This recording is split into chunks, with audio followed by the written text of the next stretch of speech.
distinguished guests, ladies and gentlemen, depending on where you are, good morning, good afternoon, and good evening. A warm welcome to you to the 11th FOODPOLIS International Conference.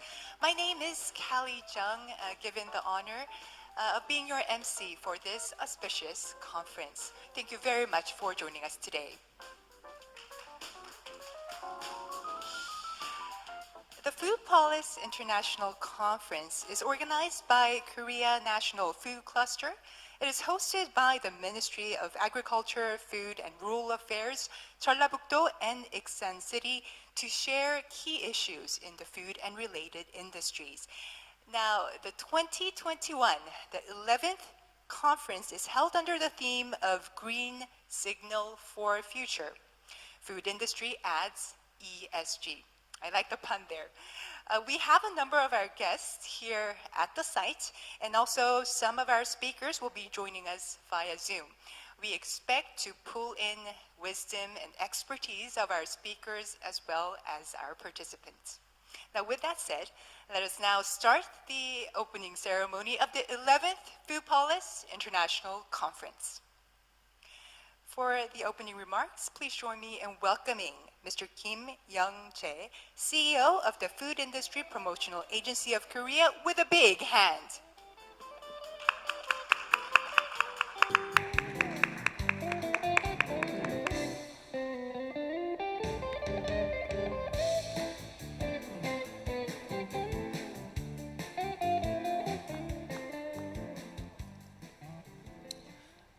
Good afternoon, ladies and gentlemen. This is Kim Young-jae, the President of the Food Industry Promotional Agency of Korea. I would like to welcome all of you to the 11th FOODPOLIS International Conference. Thank you very much for your presence despite your busy schedule. I would like to especially thank Mr. Chris Hug, the Head of Sustainability and Communications of Nestle, Mr. Cho Sang-woo, Executive Director of Pulmu1, Professor Han Jae-jun from Korea University, Mrs. Grace Kim, the Head of Global Packaging R&D of CJ Jeiljedang, Mr. Martin Schumer, the Business Field Manager Recycling and Environment from Fraunhofer, and Mrs. Kwak Kyung-sun, the Manager from Curly, and Mr. Simon Schiller from DLG. Thank you very much. I would also like to extend my sincere gratitude to Mr. Kim Hyun-soo, the Minister of Agriculture, Food and Rural Affairs of Korea, Mr. Lee Gae-ho from Agriculture, Food, Rural Affairs, Oceans and Fisheries Committee, and Mr. Lee Sung-gun from Agriculture, Food, Rural Affairs, Oceans and Fisheries Committee, and Mr. Han Myung-do, the member of the National Assembly of Iksan-si, and Mr. Ha Jin-sung, the governor of Jeollabuk-do, and Mr. Jung Han-yul, the mayor of Iksan City. I would also like to thank Mrs. Kim Yeon-hwa, the president of the Public Network of Consumers, and Mr. Go Sung-hyuk, the dean from Yonsei University, and President An Jin-young from the Association of Companies Occupied in the National Food Cluster, and Mrs. Chung Eun-jung, the CEO of Local Works. Thank you very much for your congratulations. The 11th FOODPOLIS International Conference has been prepared as an online session, and the session we're having will be live streamed through YouTube and SNS channels. Under the theme of Green Signal for the Future, Food Industry Adding ESG. The Korean government is focusing on environment, social responsibility, and governance, along with Green New Deal. This conference will be an opportunity for all of you to identify how Korean and foreign food companies, academic sectors, and research institutes are responding to ESG and help the ESG take its root in the food industries. In our Food Industry Promotional Agency of Korea has also been making efforts to help the ESG management of companies from 2022. We have established projects to improve the food industries in terms of eco-friendliness and help them develop packaging technologies and improve the corporate governance. We're going to make further efforts for the development of food industry. Thank you very much for your attention. Thank you so very much, Mr. Kim, for opening up the conference with your remarks and highlighting the significance of the conference. Ladies and gentlemen, hope we can put our hands together once more for Mr. Kim. And now, moving on to the welcome remarks. Minister Kim Hyun-soo of Ministry of Agriculture, Food and Rural Affairs, the host of the conference, offered his talk through this special video message. Please take a look. 여러분 반갑습니다. 농림축산식품부 장관 김현수입니다. 제11회 국가식품클러스터 국제 컨퍼런스 개최를 진심으로 축하드립니다. 뜻깊은 자리를 마련해 주신 김영재 한국식품산업클러스터진흥원 이사장님과 관계자 여러분의 노고에 깊이 감사드립니다. 오늘 특별히 기조연설을 해주실 크리스 허그 네슬레 부사장님을 비롯해 각 세션의 주제 발표와 토론을 위해 국내외 최고 전문가분들이 함께해 주셨습니다. 감사하고 환영합니다. 존경하는 내빈 여러분, 그리고 식품산업 관계자 여러분, 정부는 그린 뉴딜 정책을 표방하며 다양한 노력을 기울이고 있습니다. 지난 5월 30일 개최한 P4G 서울 녹색미래 정상회의에서 대통령님께서는 탄소 중립과 기업 경영의 새로운 표준으로 ESG를 강조하셨습니다. 국내외 식품기업과 대학, 연구소에서도 식품산업의 친환경 분야에 대한 관심이 높아지고 있습니다. 이러한 정책과 시장 트렌드를 감안하여 오늘 컨퍼런스 주제를 미래를 위한 그린 시그널로 정하였다고 봅니다. 오늘 이 자리가 식품산업 분야의 세계적 기업을 비롯한 각계의 ESG 동향과 미래 식품산업의 발전 방향을 알 수 있는 유용한 계기가 될 것으로 기대합니다. 정부는 식품업계에 ESG가 기업 경영의 새로운 표준으로 자리 잡기를 희망합니다. 이를 위해 정부도 필요한 정책적 지원을 아끼지 않을 계획입니다. 존경하는 내빈 여러분, 그리고 식품산업 관계자 여러분, 다시 한번 제11회 국가식품클러스터 국제 컨퍼런스에 오심을 진심으로 환영합니다. 대한민국 식품산업의 발전과 그 발전의 허브로서 국가식품클러스터 성장의 동반자가 되어주시기 바랍니다. 감사합니다. Thank you. Yeah, welcome remarks by Minister Kim. And also, ladies and gentlemen, we are blessed to receive a great number of congratulatory messages from honored guests. They have been lending us their support as well as well wishes. So we have been able to put together a few of those special messages from Mr. Lee Ge-ho, Chairman of Agriculture, Food, Rural Affairs, Oceans and Fisheries Committee at the National Assembly, Mr. Wi Sung-gun, member of the National Assembly, and Mr. Han Byung-do, member of the National Assembly, Mr. Song Ha-jin, governor of Jeollabuk-do, as well as Mayor Jung Han-yul of Iksan City, the beautiful capital of the ancient Baekje Kingdom. Now, ladies and gentlemen, please watch the video. 여러분 반갑습니다. 국회 농해수위원장 국회의원 이기호입니다. 오늘 제11회 국가식품클러스터 국제 컨퍼런스 개최를 진심으로 축하를 드립니다. 이번 컨퍼런스 주제가 미래를 위한 그린 시그널, 그리고 식품산업 ESG를 더하다입니다. 탄소 중립을 위해서 온 세계가 함께 노력하고 있는 지금 참으로 시의적절한 주제라고 생각을 하고 있습니다.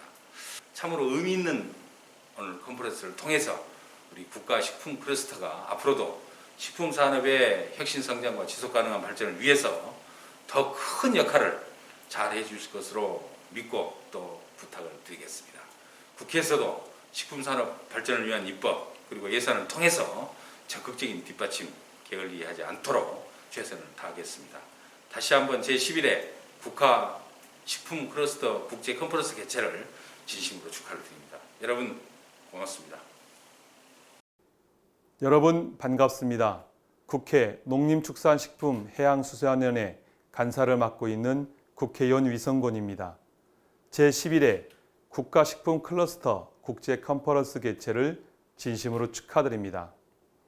행사 준비를 위해 많은 노고를 아끼지 않으신 한국식품산업클러스터 진흥원의 김영재 이사장님을 비롯한 임직원 여러분, 그리고 국내에서 소중한 시간을 내어 함께해 주시는 모든 분들께 감사의 말씀을 전합니다. 탄소 중립은 이제 인류의 생존 전략이 되었습니다.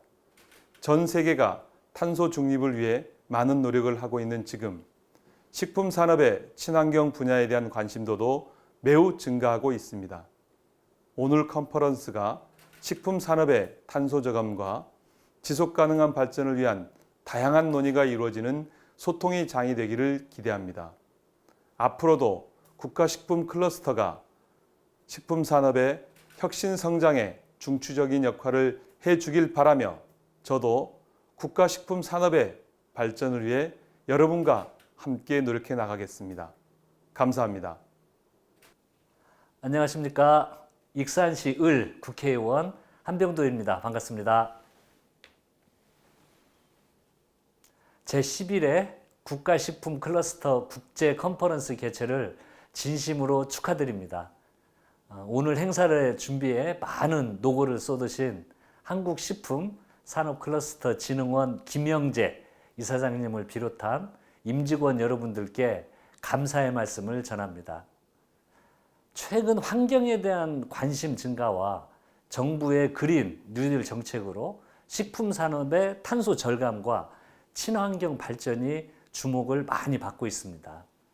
특히 식품의 생산과 유통 과정에서 발생하는 사회적 비용을 보완하고 환경과 사회적 가치를 지킬 수 있는 대안 마련이 시급히 요구되고 있습니다. 오늘 컨퍼런스에서 식품 산업의 친환경 발전을 위한 풍부한 논의가 이루어지기를 기대하겠습니다. 다시 한번 컨퍼런스 개최를 축하드리고 저도 식품 산업과 국가식품산업 클러스터의 발전을 위해 다각도로 최선의 노력을 다하도록 하겠습니다. 감사합니다. 여러분 안녕하십니까? 전라북도지사 송하진입니다. 제11회 국가식품 클러스터 국제 컨퍼런스 개최를 축하합니다. 지난해 우리나라의 식품 수출액은 역대 최대 실적을 기록했습니다.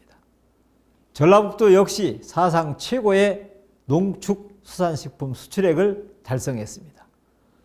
우리 농업의 좋은 재료와 식품 산업계의 창의적인 아이디어, 뛰어난 기술, 그리고 한류에 대한 세계의 관심이 빚어낸 결과입니다.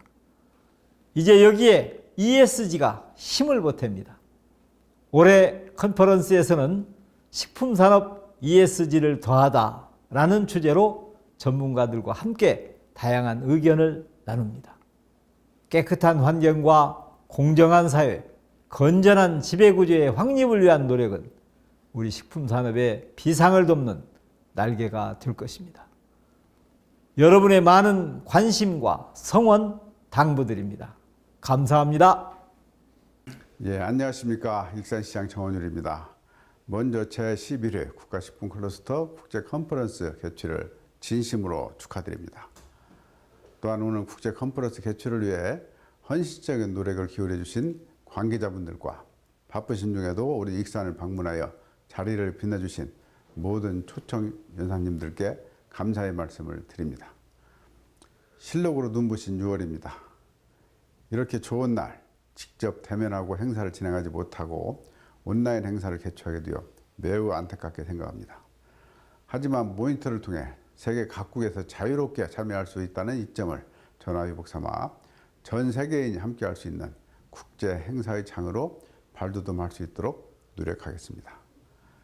최근 국내 식품 및 연관 산업의 친환경 분야에 대한 관심이 증가함에 따라 이번 국제 컨퍼런스에는 미래를 위한 그린 시그널, 식품 산업 ESG를 더하다라는 주제로 유익한 강연들을 준비하였습니다. 또한 온라인을 통한 질의응답과 토론도 실시간으로 진행될 예정입니다. 이번 기회를 통해 서로 유익하고 다양한 정보를 교환하고 궁금증도 해소하면서 국내의 연구개발의 동향과 정부 정책 방향을 공유하고 식품기업 및 연관기업이 나아가야 할 방향을 함께 모색해보는 뜻깊은 시간이 되길 기대합니다. 계속되는 코로나로 인해 전 세계적으로 어려운 상황 속에서도 국제 컨퍼런스에 함께 해주셔서 다시 한번 감사드립니다.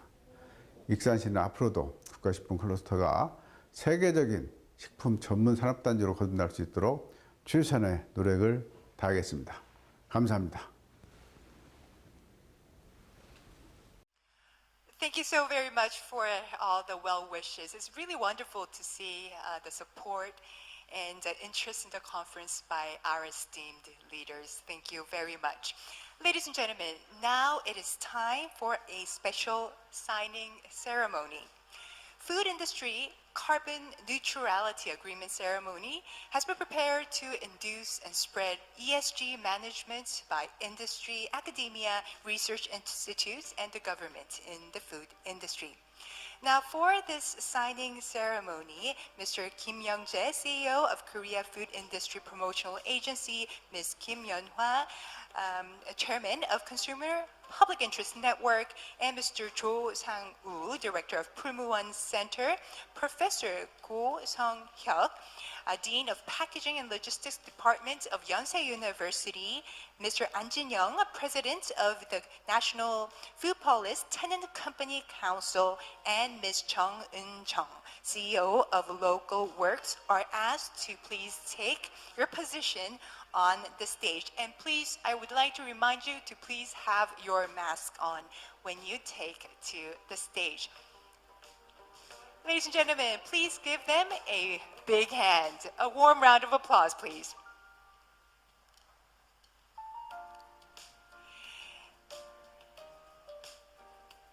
Thank you very much. And to briefly introducing the organizations participating, we have the Korea Food Industry Cluster Promotion Agency. It is a public agency under the Ministry of Agriculture, Food and Rural Affairs, established to operate and manage the National Food Cluster. And next, the Consumer Public Interest Network is for protecting consumers' basic rights and improving unfair market conditions. Pulmuon, as you know, is a leading Korean company that strives to fulfill its social responsibility by providing wholesome food for health and happiness of consumers. Department of Packaging and Logistics at Yonsei University is the only educational institution in Korea that provides a specialized packaging education. Also, we have the National FOODPOLIS Tenant Company Council. It is a council representing 105 food companies that have been located into National Food Cluster, which is the only food specialized national industrial complex in Korea. Last but not least, Local Works is a blending honey manufacturing company. It's a young startup company in Korea established to improve the quality of life of local beekeepers, protecting the health of consumers, and further protect bees and the environment. Now, I believe all the signees are in the front. And if all the signees are ready, please do sign the agreement in front on cue. 1, 2, 3.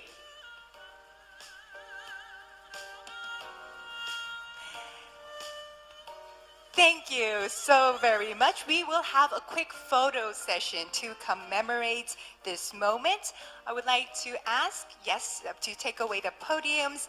And this signing ceremony is a wonderful occasion for young startups, industry, academia, and consumer groups to come together and pledge to cooperate in order to achieve carbon neutrality in the food industry.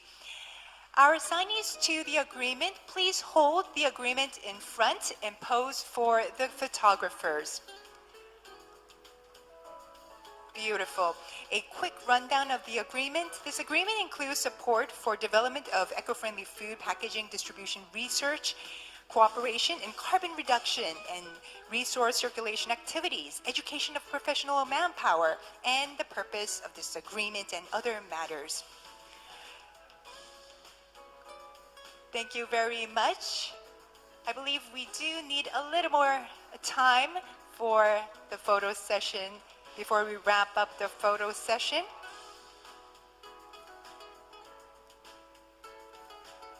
Please give us a big smile, even though, yes, I do realize that you have your mask on you. However, your eyes tell it all. Thank you very much. And now I would like to ask a couple of more distinguished guests to join the photo opportunity. Ms. Grace Kim, Managing Director of 세일제일제당, and Professor Han Jae-jun of Korea University. Please join us on the stage for a photo opportunity. Also, Ms. Kwak Young-sun, of Manager of Market Curly, please move forward and take your position. Thank you. Please pose for the photographer in front. Beautiful. Thank you very much. All the signees, please return to your seats. Thank you very much for your cooperation. I will also be rooting for the development of eco-friendly food industry. Ladies and gentlemen, it is now time to open the keynote session. The keynote of this year's FOODPOLIS International Conference is titled The Road to Net Zero, the challenges of reducing Nestlé's carbon footprint. And our keynote speaker is Mr. Chris Hogg. He is the head of sustainability and communications for AOA Nestlé. I believe Mr. Hogg is joining us online. Hello, Mr. Hogg. Hello, good afternoon. Good afternoon to you too. So the floor is all yours now. Well, thank you very much for the opportunity to join this prestigious event. I visited South Korea many times over the last 20 years, and I've always enjoyed those visits. I have great respect for the country, and so I'm disappointed I couldn't be there in person today. However, I'm very happy to have the opportunity to connect with you virtually to talk about Nestlé's net zero carbon pledge. Next slide, please. Nestlé, as you probably know, is the world's largest food and beverage company. We're more than 150 years old, and I'm here representing nearly 273,000 Nestlé colleagues globally. We've committed to remove carbon from our business by 2050. Meeting that ambition is our generation's legacy project. We are here today working for Nestlé thanks to the foresight of those who came before us. They understood that to be a successful business, you must be a sustainable business. Their efforts to grow the company sustainably is the legacy they passed on to us. Next slide, please. Today, our generation at Nestlé can do the same, create a new legacy. Not just for those who will work for the company in the future, but for their families and the communities where they live, for the farmers we work with and our suppliers, our partners. We've started a journey to transform Nestlé into a net zero carbon business. Our size and our scale means that we can have an impact on what's probably the most important challenge the world faces. Next slide, please. Climate change is not just a challenge for the planet, it's also one of the greatest risks for the future of our business. And not just for our business, but for those who depend on us to help fuel the growth of their businesses. Solving this challenge requires us to work with urgency, even though we don't yet have all the answers. Next, please. Our CEO, Mark Schneider, has described this as a moment of truth for industry leaders. Those who choose hesitation over action, he says, will be endangering our planet and their business. Consumers care deeply about the issue of climate change, and if we don't listen to them, they won't want to buy our products or engage with us. Next, please. But it isn't enough just to make promises. It was important for us to lay out in detail our plans to achieve net zero carbon in 2050.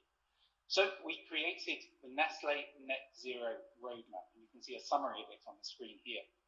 We set milestones By 2025, just 4 years away, we've promised to cut our greenhouse gas emissions by 20%, to halve them by 2030, even as our business continues to grow. The work going on to make sure that we meet these KPIs is detailed, rigorous, and intense, and I can tell you, it's not easy. We must examine not just every part of our operations and our upstream and downstream value chain, but also our products, those on the shelves today and those in the innovation pipeline, to see where we can make changes to reduce our carbon footprint. Next slide, please. And as we make those changes, we must keep people at the heart of our climate actions. We take our responsibilities seriously. We need to work to improve the whole of the food system, to use our size and scale to help drive the change that's needed, to lead by example, and to take tangible actions that will help to convince others to do the same. Next slide, please. When we started on this journey, carbon experts spent weeks combing through all of our company data. As we grow, so do our carbon emissions, so we needed a starting point, our 2018 baseline. Our pledge is that our carbon emissions in 2050 will be zero when measured against that baseline, no matter how much our company grows. The commitment covers all of our activities, our direct and indirect carbon emissions. From farm to shelf is how we describe the scope, from the farms where the ingredients are grown to the stores where the product is sold. In setting our targets, we followed criteria given to us by the Science Based Targets Initiative. They've provided a clearly defined pathway. We're supporting the effort to limit global warming to 1.5 degrees Celsius, and this puts us firmly in line with the position of the South Korean government on this issue. Our actions support the efforts of governments around the world who share our sense of urgency. Next slide, please. So what kind of actions are we taking? Cutting emissions begins with energy efficiency inside our factories, moving towards less energy-intensive processes, ramping up our use of renewable energy provided by green energy producers via the national grid, or generating our own power with solar or wind installations. And that's why we are so pleased to see South Korea's ambition to bet big on green energy with the world's largest offshore wind farm. Next slide, please. Our packaging, essential for the distribution and storage of our products, can itself be a significant source of carbon emissions. So we're trying to make more use of low carbon energy sources to manufacture that packaging and to design the packaging to be easier to recycle, ensuring used packaging is not wasted, but seen as a resource with a value, giving it a better chance of a second life. Next, please. Our logistics operation is also looking to move away from fossil fuel powered transport where it's feasible to do so, shifting instead to lower or to zero tailpipe emissions. Contribution from the Korean motor vehicle industry will be incredibly important here, not just to support or to develop new types of vehicle, but also the infrastructure to power and support those vehicles. That's going to be a real challenge in developing countries across Asia and Africa and elsewhere. Next, please. Now, more than 70% of Nestlé's carbon footprint comes from our agricultural supply chain. We want to source more sustainably. We're rolling out a huge number of projects to pilot agricultural innovation to reduce carbon, creating new business models, helping farmers make their cattle more productive, for example, and ensuring the different commodities we purchase don't cause deforestation. Next, please. In fact, we're moving from avoiding deforestation to promoting reforestation. We've pledged to plant 200 million trees across the world over the next 10 years, removing hundreds of tons of carbon from the atmosphere.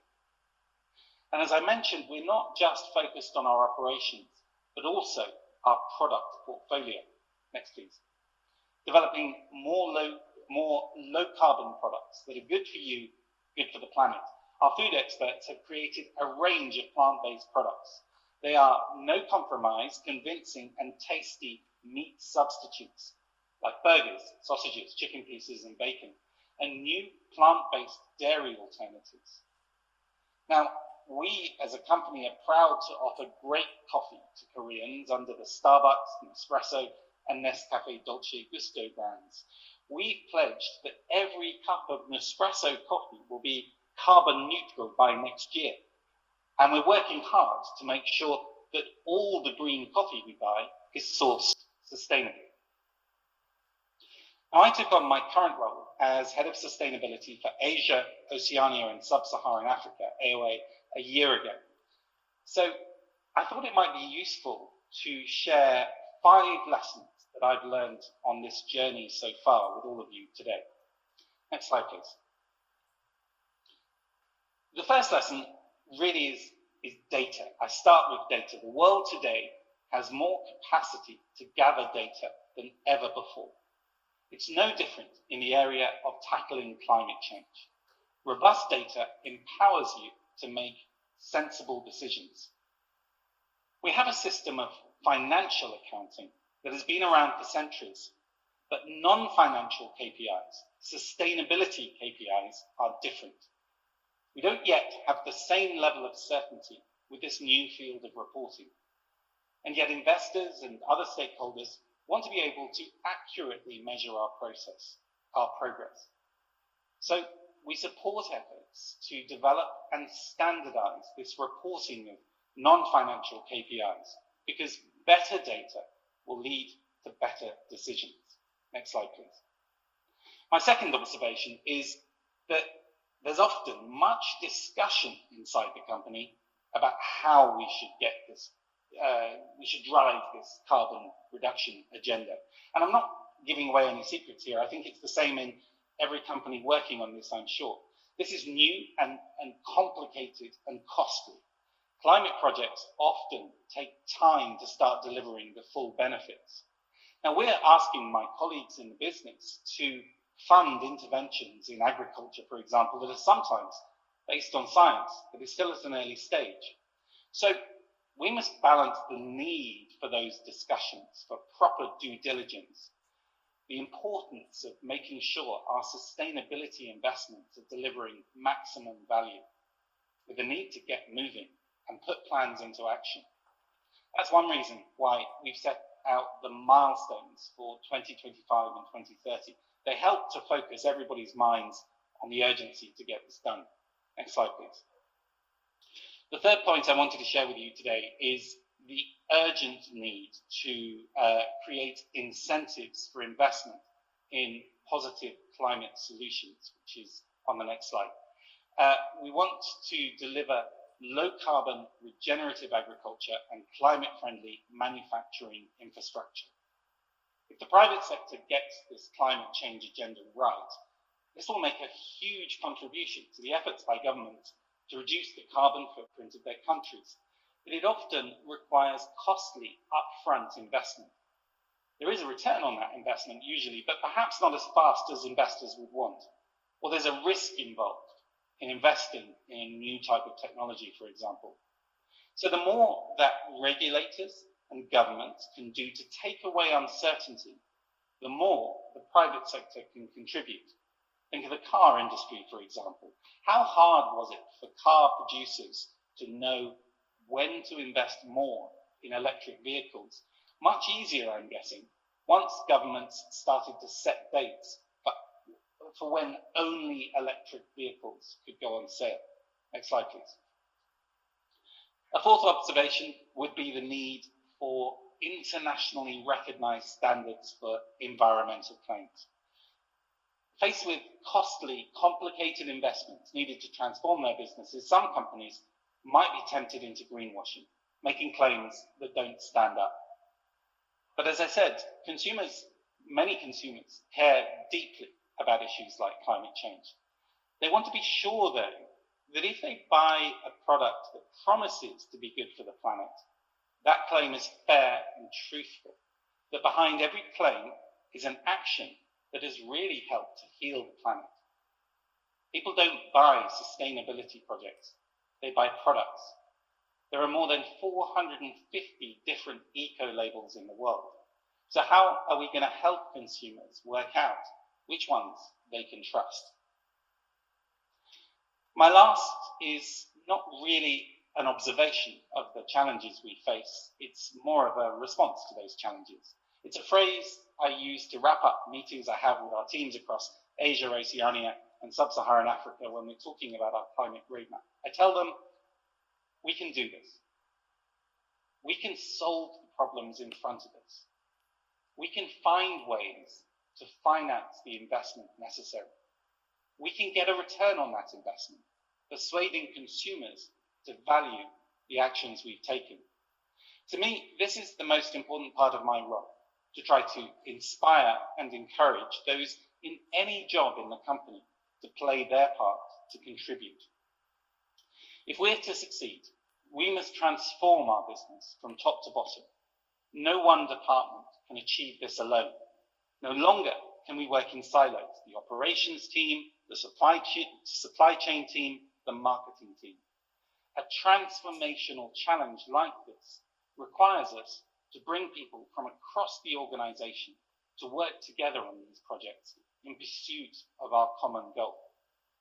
So, to sum up, if we can get good data, have the courage to shorten discussions and act with urgency, to work with regulators to create an enabling environment for sustainability investment, to make sure we get a return on those investments through honest, clear claims that show consumers how we are making a difference, then we can do this. You can do this. To all of you on this journey with us, working in sustainability, in a company, in government, in academia, a think tank, or an NGO, we wish you very much luck and success. Thank you for listening to me today, and I look forward to answering any questions. Thank you so very much for your riveting keynote, Mr. Hogg. And just to recap, our keynote speaker, Mr.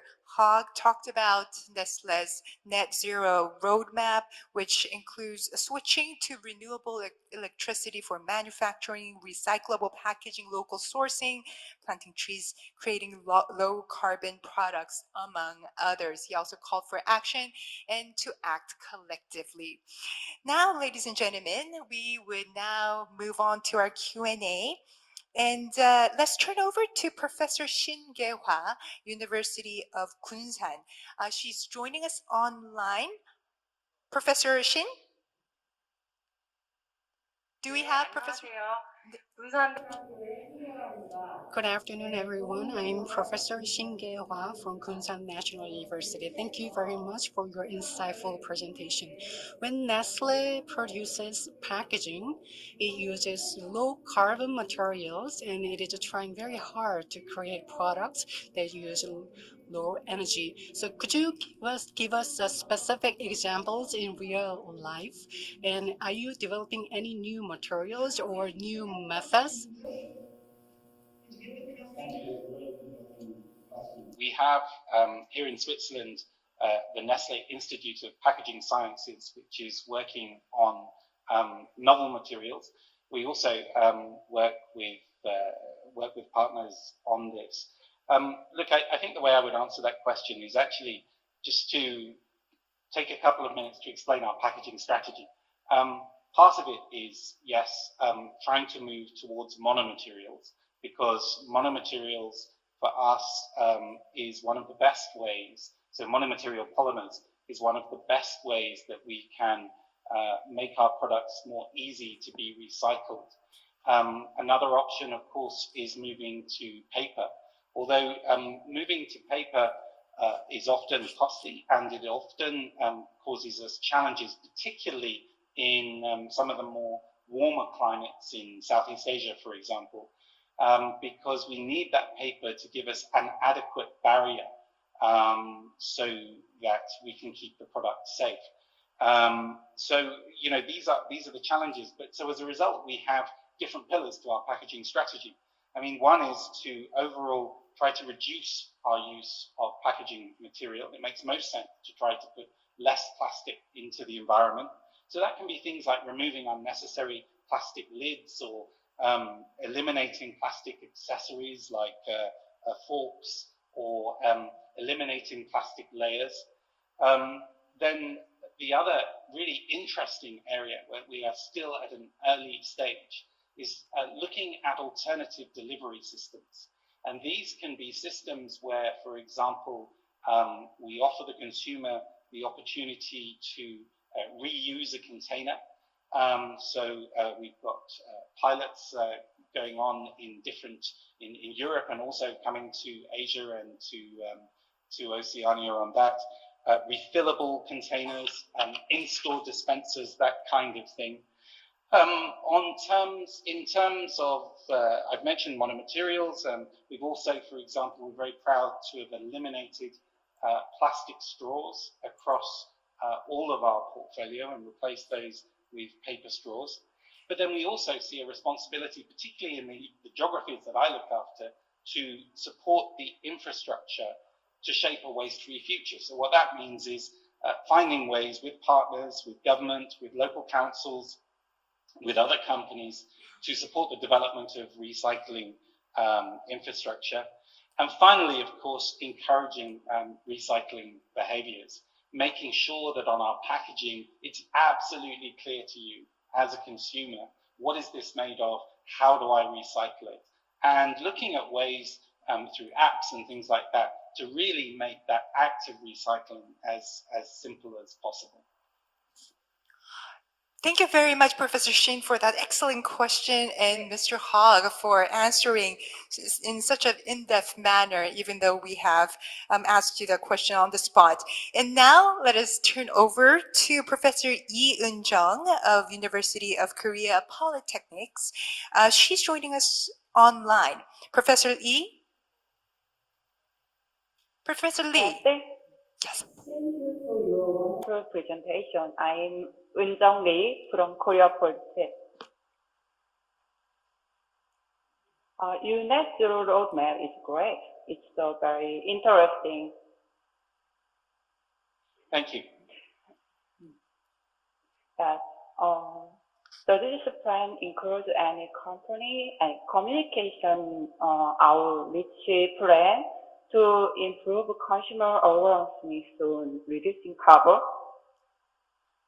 Thank you. That's a really interesting and important question, because there's not much point doing all of this if we don't share the information. Now, the biggest opportunity for communication is actually not corporate communication by Nestle, but it's communication through our brands. So I mentioned in my speech that we're very proud that Nespresso is going to be carbon neutral by 2022. We've also made other pledges. For example, that Kit Kat, the confectionery, the chocolate bar, which we're happy to sell in Korea. Kit Kat will be carbon neutral by 2025, and also our Nestle Waters brands will also be carbon neutral by 2025. Now, all of our brands, and we have a huge portfolio, as you probably know, are on this journey towards carbon neutrality. So I think what you'll start to see is more communication on pack, because I think consumers actually appreciate knowing that big companies are on this journey. So even rather than waiting until we can say that we're carbon neutral, we're going to try much more to explain on the packaging the journey that we're taking. For example, saying this packaging contains half as much plastic as it used to, or this is recycled and that kind of thing. So I think it's going to be much more around our brands and communicating through our brands, because that's how most people know Nestle. Now, we did make a big corporate announcement when we launched our carbon roadmap at the end of last year. And the important thing is that the Science-Based Targets Initiative that I mentioned, they require us to give annual updates on our progress. It's a very, very detailed, audited process. So as a result of that, I think what we will see, we'll be able to use that data and that reporting to make regular updates on our progress. And one of the reasons that we think this is important is we take a responsibility we take our responsibilities very, very seriously. And we hope that by explaining and reporting what we're doing, by talking very transparently about what's going well and maybe what's not going so well, what are the challenges we face, that we can also help other companies and help move the whole sector and the whole of the food industry in the right direction by sharing our learnings and our progress on the journey. But thank you for the question. Thank you once again, Professor Yoon Jung, for your question. And ladies and gentlemen, join me in thanking our wonderful keynote speaker, Mr. Hogg, for great food for thought. Thank you very much, Mr. Hogg. Now, let's move on to the first session. Session 1 is held under Green in Food. We have two speakers prepared to deliver their presentation and inviting our very first speaker, Mr. Cho Sang-hoo. He is Executive Director of Pulmuon's R&D Center, and he will be speaking on ESG management of Pulmuon and trends in sustainable food. Please join me in welcoming Mr. Cho with a big hand.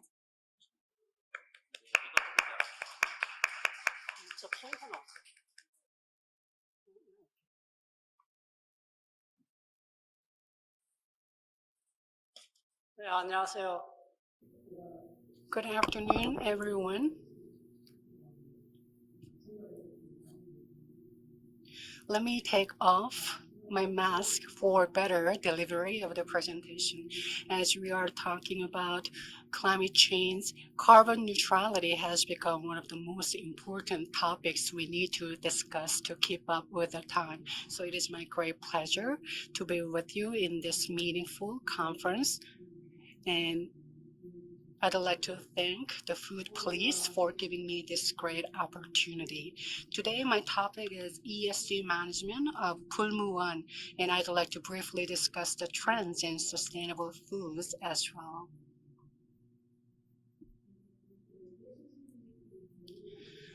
When it comes to ESG management, it has become a buzzword. So when we discuss ESG management, we need to talk about how important it is. Think about the traditional companies. Traditional companies pursue only making profits, but that's not enough for companies in this time. That is the background for the rise of ESG management. ESG stands for environment, social, and governance, as you heard before. And it is not only about making money, but about how you can make money and how you can deliver sustainable quality and service to consumers and customers. So this is a very important management philosophy. And the ESG management has drawn attention around the world. As I mentioned earlier, it has become very important to think about how we make money and how we serve social purposes. Think about the MZ generation. They take social contribution and trustful and trustworthy companies very seriously. So they base their action on this perception. And think about large global investors. For example, there is BlackRock, which is the world's largest investment fund. It says it will put companies on notice that it expects the companies to act socially responsible. ESG disclosure is not an option, it is a necessity. Morgan Stanley and Dow Jones and world largest investment firms are asking and demanding global companies to provide information and data that show how they are committed to ESG management. By 2030, the Korean government will make it mandatory for companies to disclose their ESG performance. So you may wonder how ESG management will bring values. Think about the Korean economy, and there are much data available. And the data found that ESG management is very helpful, not only to companies, but to consumers. ESG is linked to non-financial data. When there is an investment in non-financial sectors, that will be perceived by consumers, and this will lead to a virtuous cycle of continuous growth. So companies will continue to grow, and it will be they will be very future oriented. So when you discuss ESG, and as far as ESG is concerned, what do we need to do? The first thing we can think of is protection of the environment. Since the Industrial Revolution, the population has been growing exponentially along with the significant rise of global temperature. And what makes global temperature rise? The main culprit is greenhouse gas emission. So here we have to think about how we can go back to the level of the pre-industrialization. And next,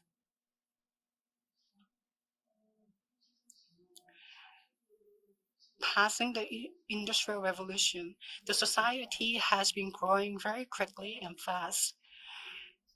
On surface, it looks the humanity has been advanced significantly, but at the same time, we have witnessed human rights abuse and less protection. And think about corporate governance.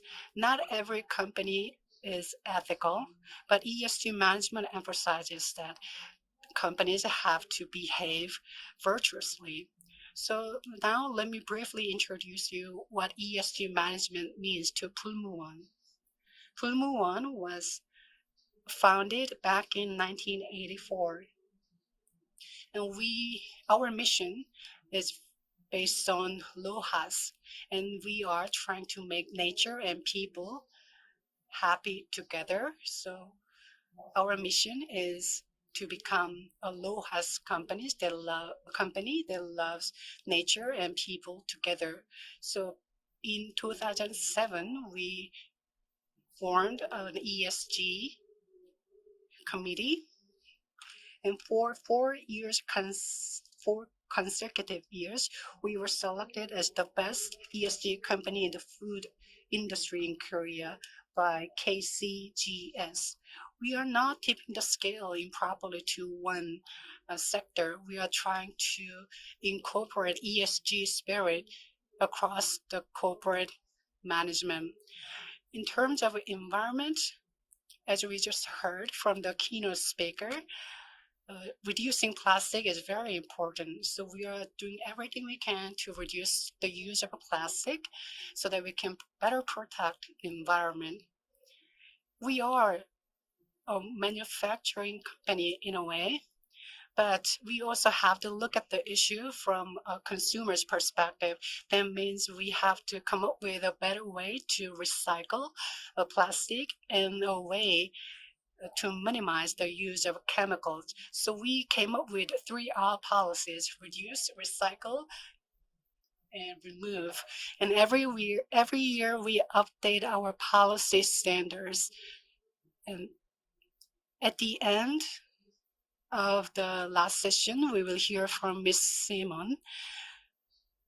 For fresh food, to keep your food, the shelf life is inevitably short. So we have a certain threshold decided by law. So we are trying to follow and stick to the regulations. So it requires collective action from the whole society so that we can contribute to reducing carbon footprint, and we can also contribute to reducing waste littering the world. And the second part, we are also taking actions in the social section. We have 2 foundations. One is Pulmuon Foundation.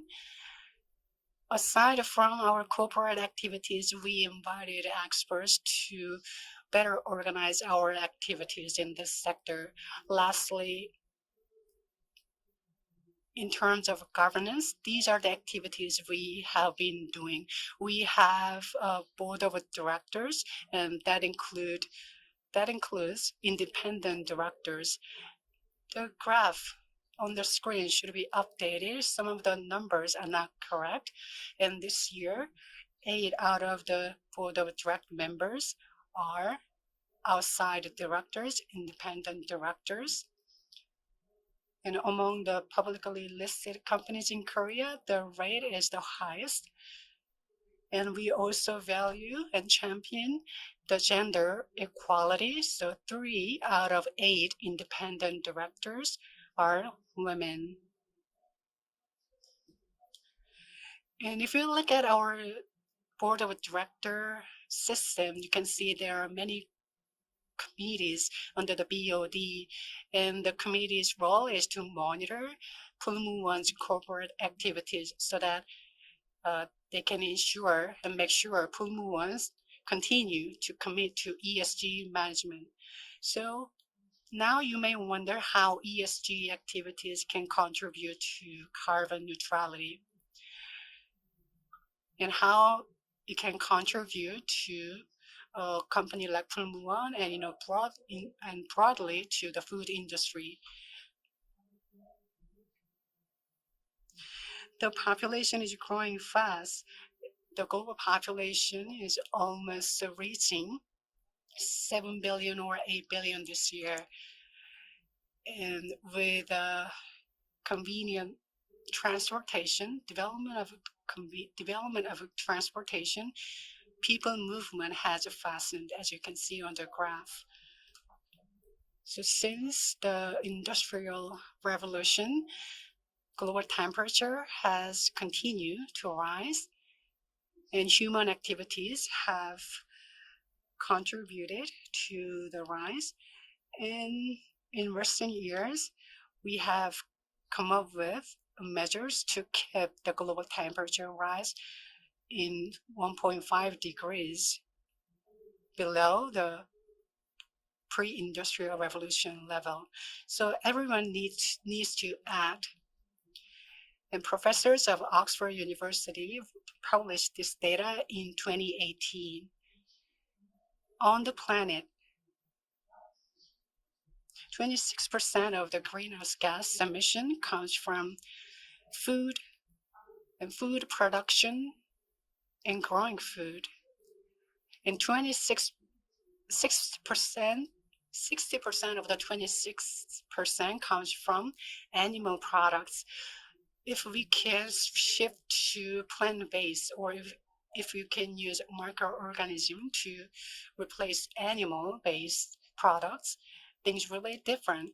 But humanity has been eating meats for quite a long time, so it has developed appetite for meat. So we need more efforts from scientists, and that will be elaborated by the next speakers in the following session. So there is this growing trend and movement in developing alternative meat. And now you are seeing another graph of the same data. So what do we need to do in the future? And there have been many topics discussed, such as alternative meats and sustainable food. And many research centers, including Boston Consulting, released data like this. By 2030. The market size of alternative meat and the food will be $290 million.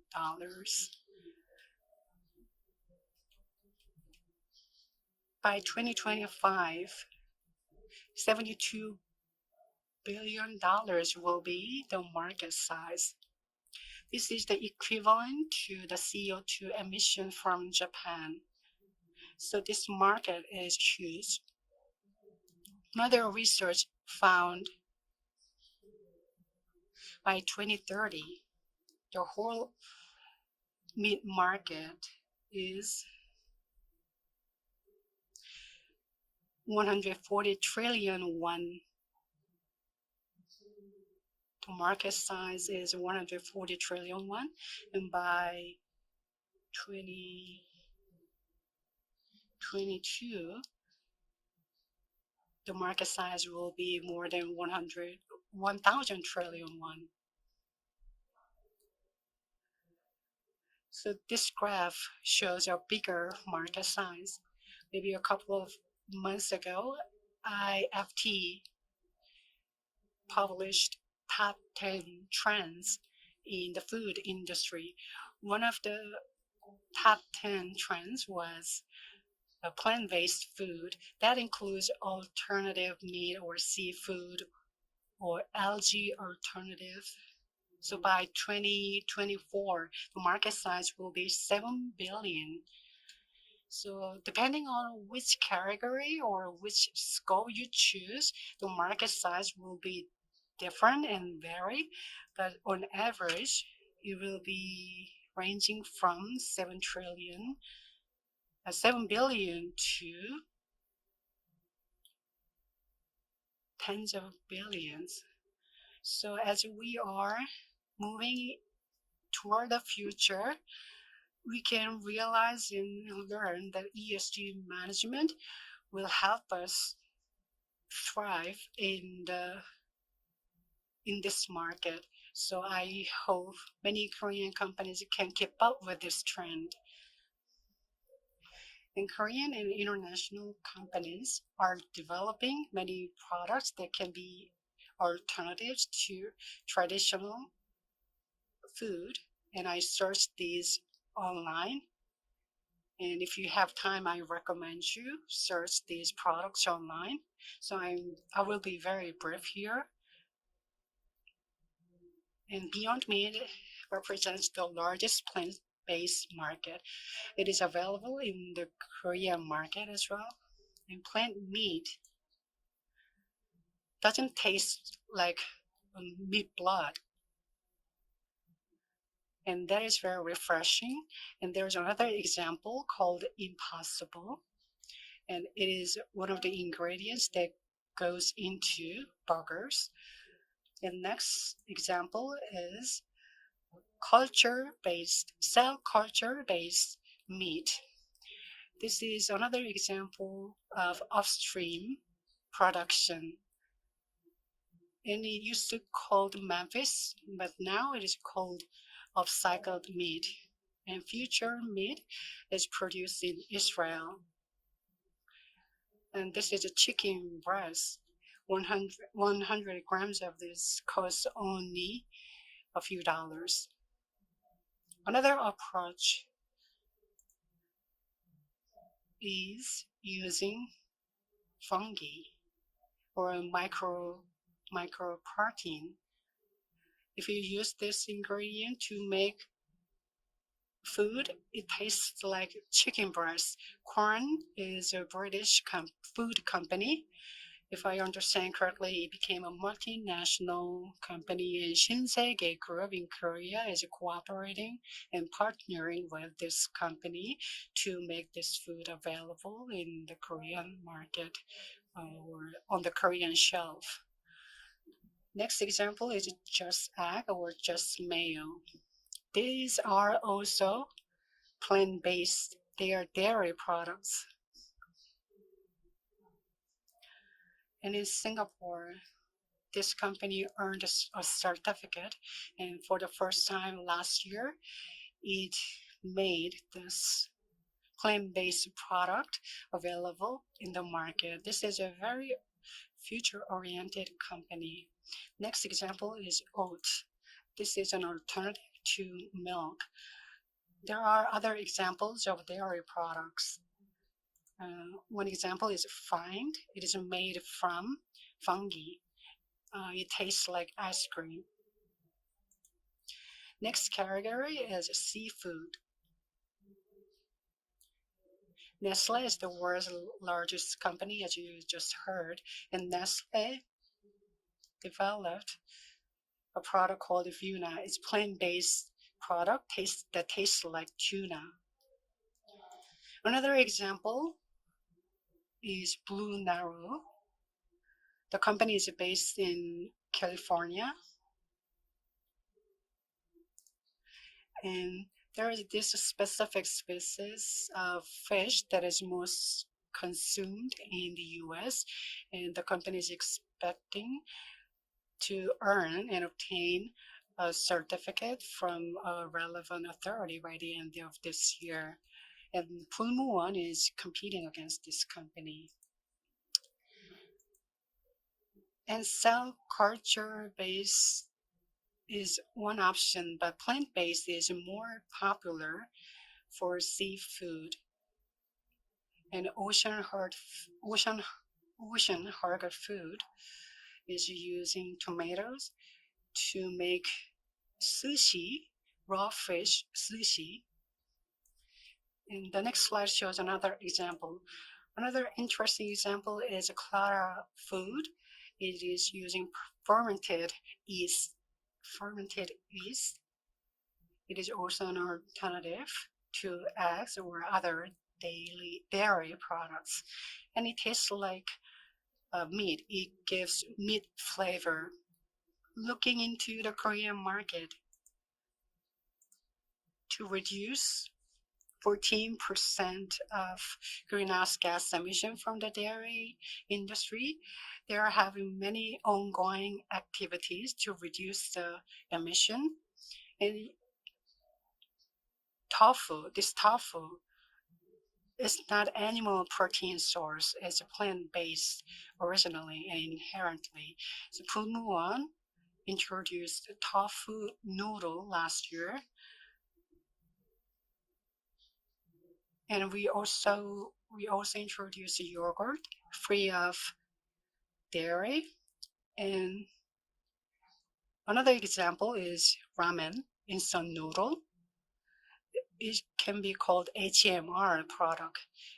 Kimchi, when we make kimchi, we found an ingredient that can be an alternative to salted fish, raw fish. Meat cannot be avoidable, if not 100%, but if we have to use meat, we will use meat without cruelty tests.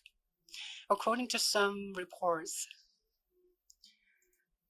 milking cows, their life expectancy is 6 years in a cage or a farm, but if they are allowed to roam free, they can live up to 15 years. So this is a more sustainable way. So we need to think about the rights of animals, because everyone, both the animals, plants, and the humanity, should live together on the earth. And Lotte Food introduced zero meat plant-based cutlet in 2019. It has name change recently. And Nongsim has an example. And Taegyeong Nongsan under Nongsim has run a research center to develop a product called Veggie Garden. And let me introduce you some startups. One of them is Jiguin Company. And there are some what we call ugly agricultural products, and we shouldn't let them go wasted. According to the UN report, 40% of such products go wasted in the stage of processing or harvest, and they lead to agricultural waste. The next startup is Seoul National University's startup called the Plant Eat. It has continued to develop new products. Koreans enjoy a lot of tofu-based food. Tofu is one of the biggest protein sources for Koreans, so there are many tofu products on the shelf, and some of the tofu tastes like bulgogi, the seasoned beef or pork. And we also have developed some alternatives to traditional side dishes. And CJ Iljedang is one of the biggest food company in Korea we should be proud of. And it is committed to developing healthy food, and it has used fermented ingredients. If you look at this product, it delivers a sense of a luxury product. And you see the hair of a horse. It is rich in certain ingredient. And the ingredient is called cysteine, is a kind of amino acid. And the company has used electrolysis to extract this ingredient from plant. And this is part of a new material industry, and this requires years of R&D. But this is a very promising research sector. Not only the alternative protein industry, but also alternative protein in upstream has attracted so many startups and companies. When you culture a cell, you may use a suspension culture to mass produce the ingredient. But how can you make a food product out of the ingredient? And you have to make sure at the same time the product is safe and eatable. And Cheonnam National University and another hospital joined forces to research stem cells. And Mr. Park Il-jun have tried to create chunk of meat. And Yongnam National University and Professor Chino at Yongnam National University has studied cell culture. Cell culture accompanies a process of contamination. To avoid that, specific and particular know-hows are required. But when it comes to ingredients, we have to avoid our reliance on international companies for sourcing ingredients. And Ewha Women's University has been using 3D print to create plant-based protein or cell-cultured protein. It has also used mashing technology so that you can provide a more structured cell-cultured ingredient.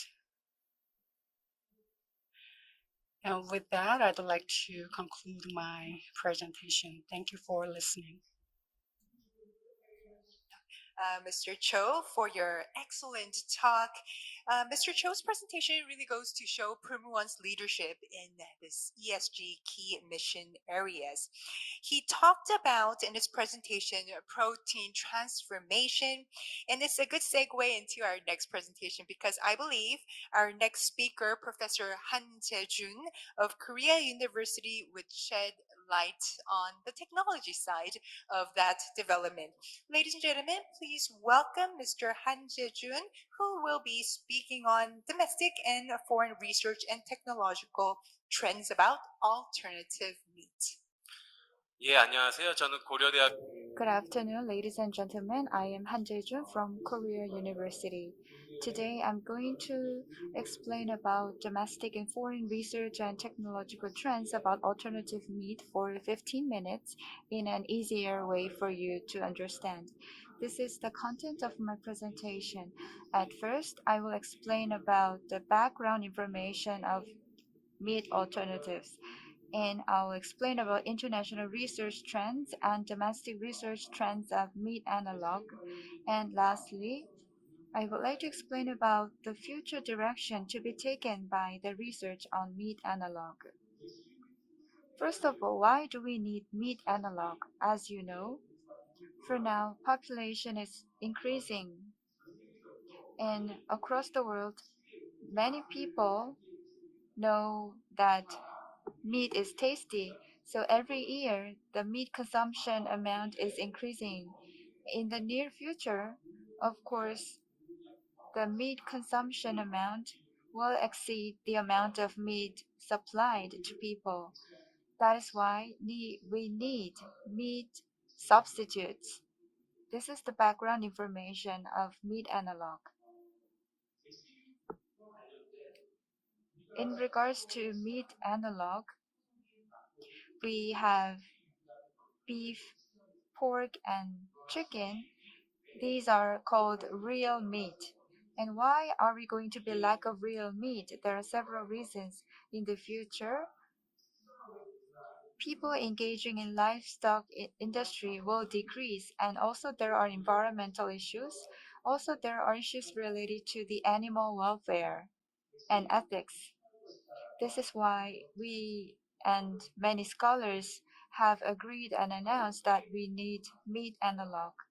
The picture on the right side may be familiar to you. According to a UN report, after 5 years from 2025, the meat analog market will increase to about 10% of the real meat market, and by 2035, the number of people enjoying meat analog will significantly increase. Then what is meat analog? Meat analog is the food that can replace conventional meats such as beef, pork, and chicken. Meat analog can be classified into two categories. First category is plant-based meat analog, and the second category is cultured meat, which is cultured through cells or tissues extracted from animals. Plant-based meat analog is the one that gets protein from plant, and we use some mechanical instruments to mimic the shape and texture of real meat. That's plant-based meat analog, and cultured meat is based on the tissues or cells produced from in vitro culture. So simply put, we get the tissue from animals, and from the tissue of the animal, we can culture stem cells. So the stem cells will develop into muscle cells through the process of proliferation promotion process or differentiation promotion process. And also this is mixed up with fat, and then that becomes the final product of cultured meat. Next, local and global legal criteria for cultured meat or meat analog. Countries have different standards and criteria for meat analog. For example, in the case of the US, for plant-based meat analog, most of them are produced from edible plants, so there's no problem. That's the position of the US FDA.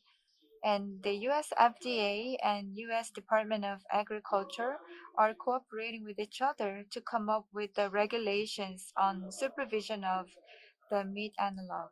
In the case of the EU, cultured meat or meat analog are regulated under the Novel Food Regulation. Both the EU and the USA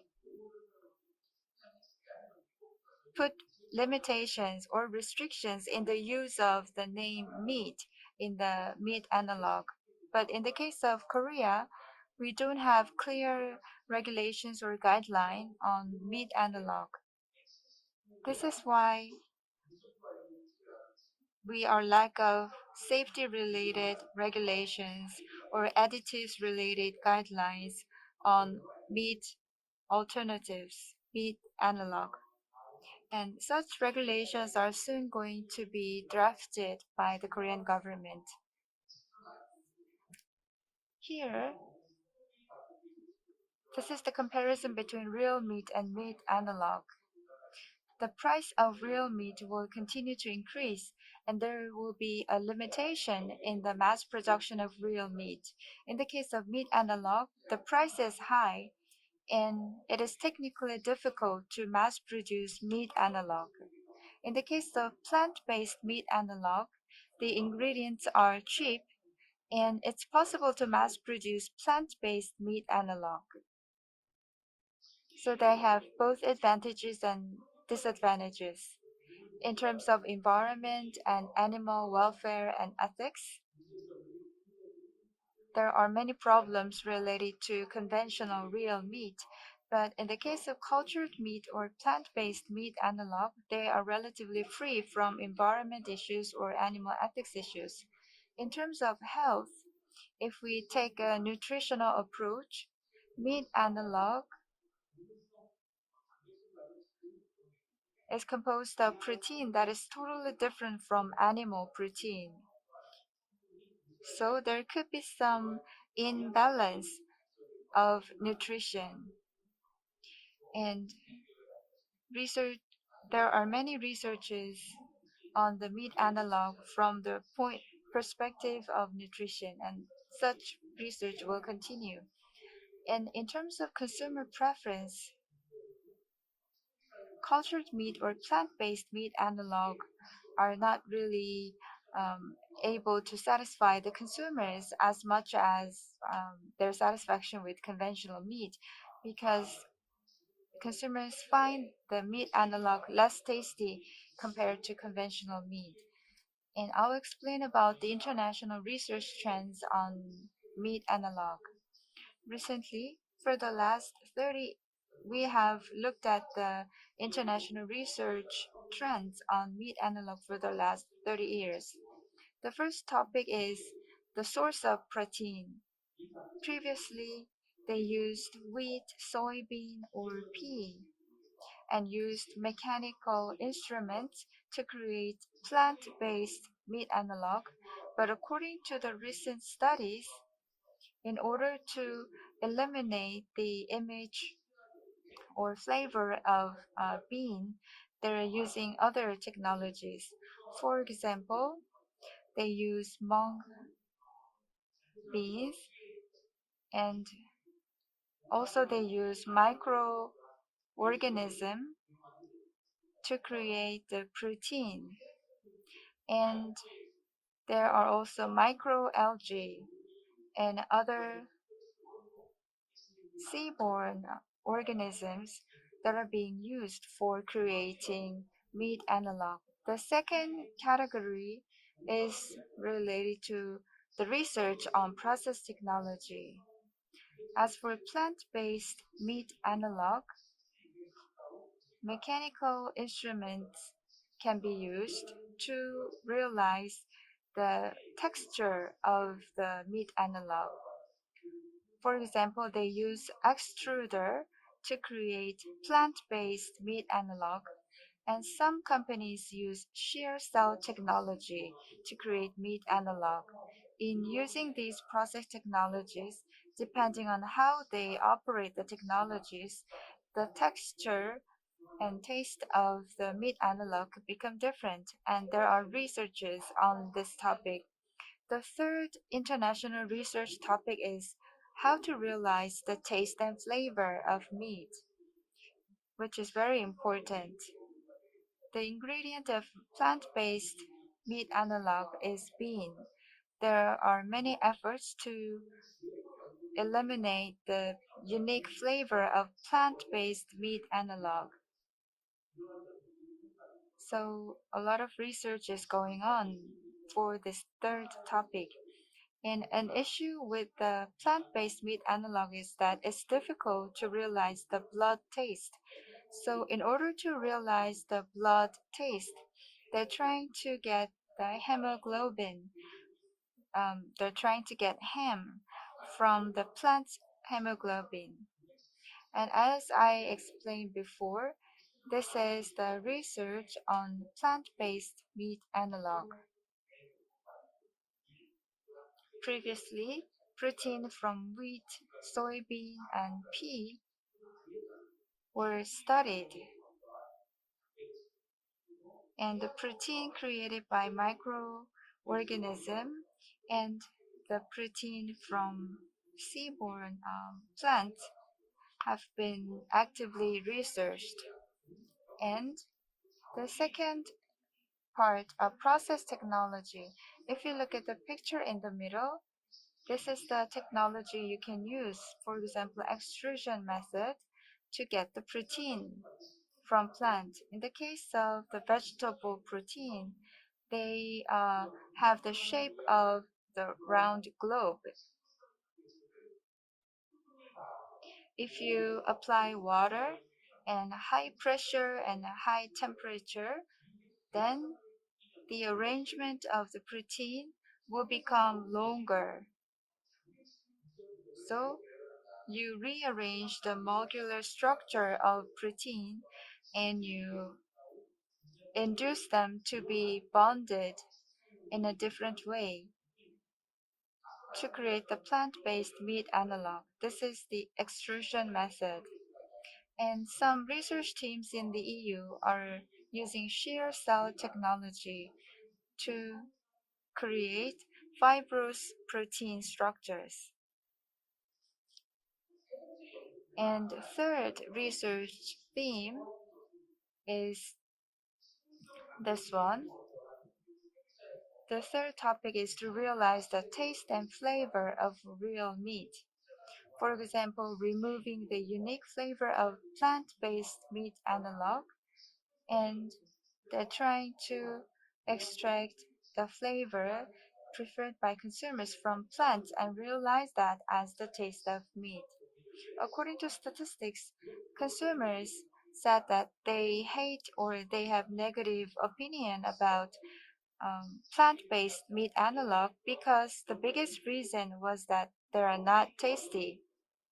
In the middle, you have a circle which shows some physical, chemical, and biomedical methods used for removing beanie flavor. As such, there are many research activities related to plant-based meat analog. Next, research trends related to cultured meat. Here, the research team can be divided into four. First, research is related to cell, so how they get the tissue and cell from the animal and develop myocellular cell. And here, the cell differentiation technologies are related, and there are many scholars doing research on the cell.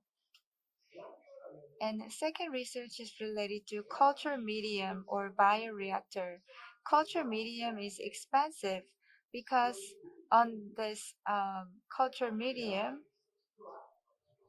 you need nutrition to culture the cell, and you need to prepare a certain environment where the cells do not die but continue their differentiation. And such research is being done actively. The last one is related to supporting materials. In order to get the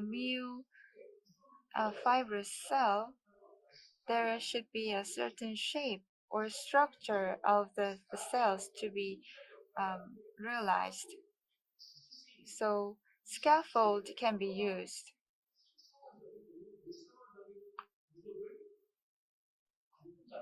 If we create three-dimensional or high-dimensional shape, then we could create a cultured meat with a great texture. Or we can use extruder or shear cell technology and 3D printing technology to create supporting materials with various structure and fills. So far I explained about the international research trends. In the case of domestic research trends, in Korea is actually lagging behind the other countries across the world. in terms of the research on plant-based meat analog and cultured meat. I believe that going further, more researchers will invest their time and efforts for studying plant-based meat analog and cultured meat. Due to time constraints, I would like to wrap up the presentation. Then from now on, what will be the direction that the meat analog should take for the future?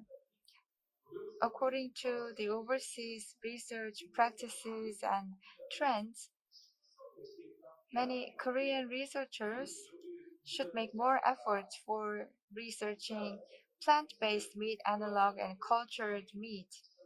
And businesses and research institutes need to join the efforts to study this area.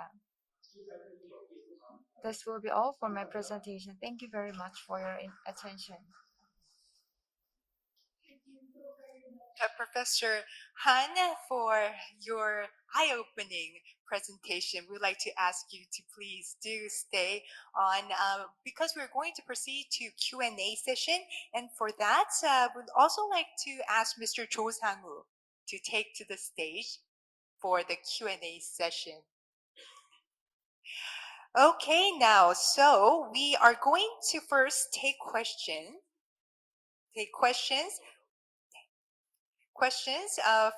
from Mr. Park Sang-woo of the Food Safety Management Center. 네, 식품안전경영센터 박. From Food Safety Management Center, do we have Mr. Park Sang-woo? Yes, do you hear me? Yes, thank you for being with us. So you may ask question now. Thank you very much for your presentation. I have question to Professor Han Jae-jun. Regarding meat analog, research is being done.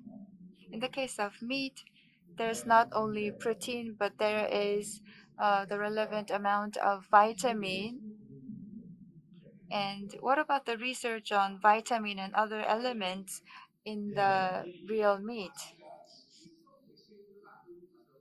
So the process of making plant-based meat analog has been very briefly explained during my presentation due to time constraints.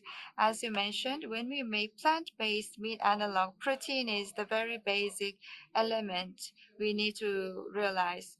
But as you said, when we have real meat, we not only have protein, but fat and other vitamin and minerals. In the process of plant-based meat analog production, in the process of getting the protein from plants, we can add nutritious elements that we want to add to the plant-based meat analog. So plant-based meat analog has nutrition as much as the real meat. Thank you. 넘어가 보도록 하겠습니다. 이번에 Next, we have a question from Professor Tae-jun Ho from Wangkwang University. Professor, are you there? So please, can you hear me? Yes. My question is about ESG. I heard many examples from Executive Cho Sang-woo of Pulmuwan, and this sector has a bigger market size than we expected. So ESG will play a very important role here. Due to COVID-19, the online market is rising exponentially, dramatically. And along with that, we have to put more focus on food safety. So ESG management, how does it contribute to ensure food safety? Thank you very much for your question. As I briefly mentioned in my presentation,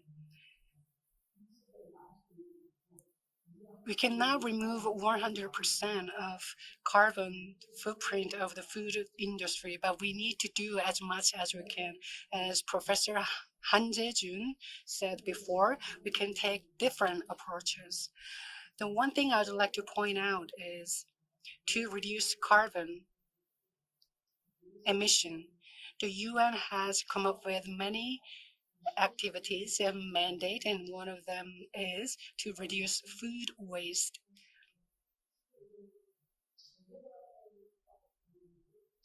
Underdeveloped countries, they generate a lot of food waste when they process crops they grow.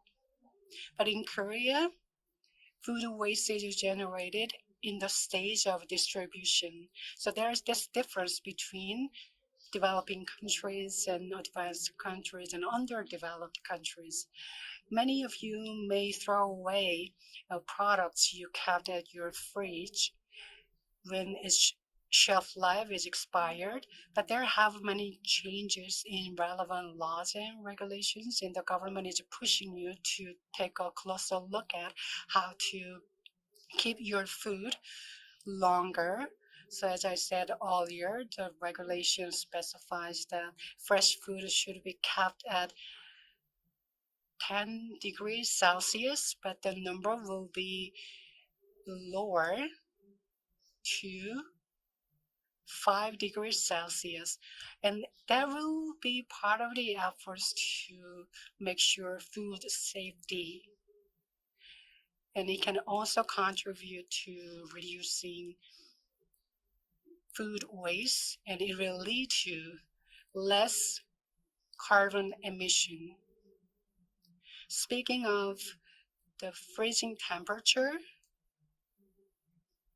we need to do more studies and more discussions. Does that answer your question? Thank you.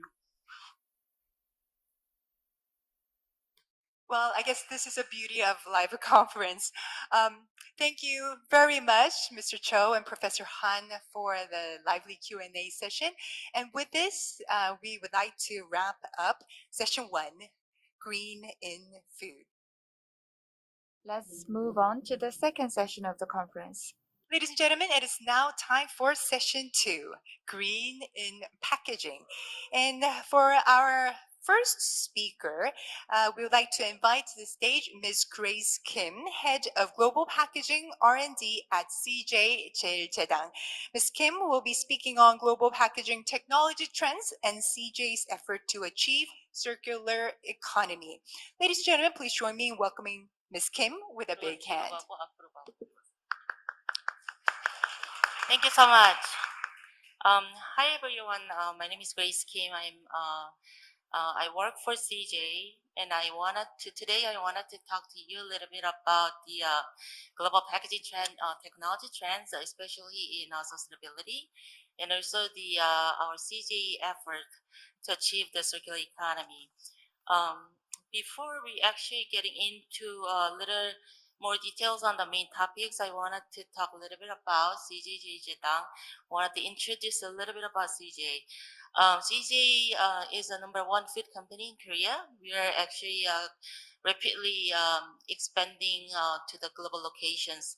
We have a CJ.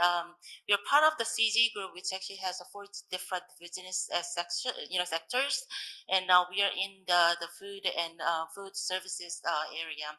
We have about 24 billion in sales in 2020. As you can see here, we actually have a global presence in many of the global locations.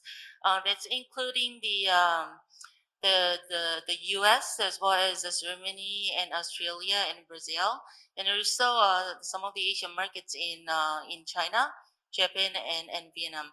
We have more than about 20,000 employees all around the globe. We actually have a very variety of a portfolio within the food businesses.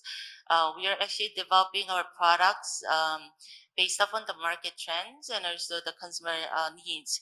And then we are actually delivering the delicious solutions from with the key flavor and aspect to it. We actually have from the frozen temperature all the way to the ambient temperature products. And because of this, if you actually know any of the Korean dishes and if you name it, then most likely the CJ actually has those the products in the formats of the ready-to-eat meal. So as you can see, there's a very well-known brands that we have about 35 different brands, including some of the subsidiaries such as Schwan's. Schwan's is one of the top pizza, the frozen pizza company in US. So getting into the packaging, the trends, the technology trends, people are asking about why sustainable packaging. And sustainable packaging, it wasn't the new ideas that it just happened to be coming out of float out of the water. It's actually started from very beginning. There's the concept of the circular economy that was created back in 2013 by the Ellen MacArthur Foundations. What it actually is we're very familiar with the linear economy, which is make and use and toast. And when we are doing that, our limited resources are not kept sustainable. It's more of we are just using it and waste it. So the idea that came out recently in 2013 was more like, let's just use the limited resources more often, or reuse it more often as much as possible.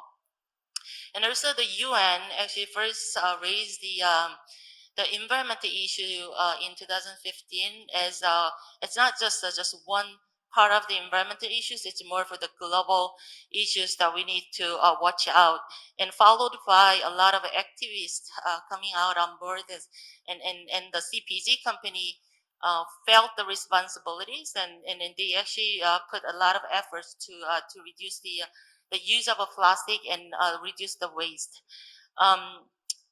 After the COVID-19, the earlier times of 2020, when the COVID-19 actually happened, a lot of changes were happening in the plastic perceptions as well, because more and more as we know that the COVID was transmitted by the human context. A lot of people wanted to use the single-use plastics, and as we were using it, people were looking into more safety. And looking for the personal hygiene that is needed, and the plastic, because it's been optimized just so long that the people think that the plastic is the big. It's actually playing the big roles to make sure that the personal hygienes are there and the safeties are there. And because of that reason, the perception of the plastic, when back then people are saying the plastic is so bad that you should be stop using it, as to let's just use it more responsibly, meaning that let's just use it when it's really needed, but let's just look into see how we're going to be reuse them to improve, to make sure that we have limited resources to be wisely used. So we actually did some external research to understand what are the global sustainable packaging technology trends. So we actually hired the external research firm, and we just found out some of the big topics that people are looking at. Most of the major CPG companies, the global CPG companies, they actually have very clear goals on the sustainability packaging, focusing more on the recyclability and reusability and compostability. Everything all towards the circular economy. And the recyclability is definitely the emerging technology area that most likely an option for many of the CPG companies to make the packaging more sustainable and achieve their goals. The major technical focus that the people, the CPG companies are using, looking into is the monomaterials and the paper-based and bioplastics and PCR, post-consumer recyclate. There are a lot of multiple global initiatives as a consortium based in order to promote the recycling for the value chains in packaging and make the recycling easier. One thing that we actually found out from the research was there's no one solution that could actually fix our sustainability concern. Just because there's a lot of different product lines that we have to overcome, and because there's a lot of different regulations from the regional level perspective. So within the global sustainable packaging technology trends, I wanted to highlight four different technologies. The unimaterial, that's where a lot of companies are thinking that this is the way that they can fix the issues with the plastic, the sustainable packaging goals that they have. The unimaterials are they're looking into trying to look into one material so that it could be recycling easily within the recycling stream. It could be the PE based, it could be the PP based on the package formats that is needed. Again, the area that we have to overcome, especially the company like a CJ who actually has which actually requires the higher functionality in packaging with the oxygen and moisture barrier. It is really tough to look into the one material to overcome the functionality issues that we have.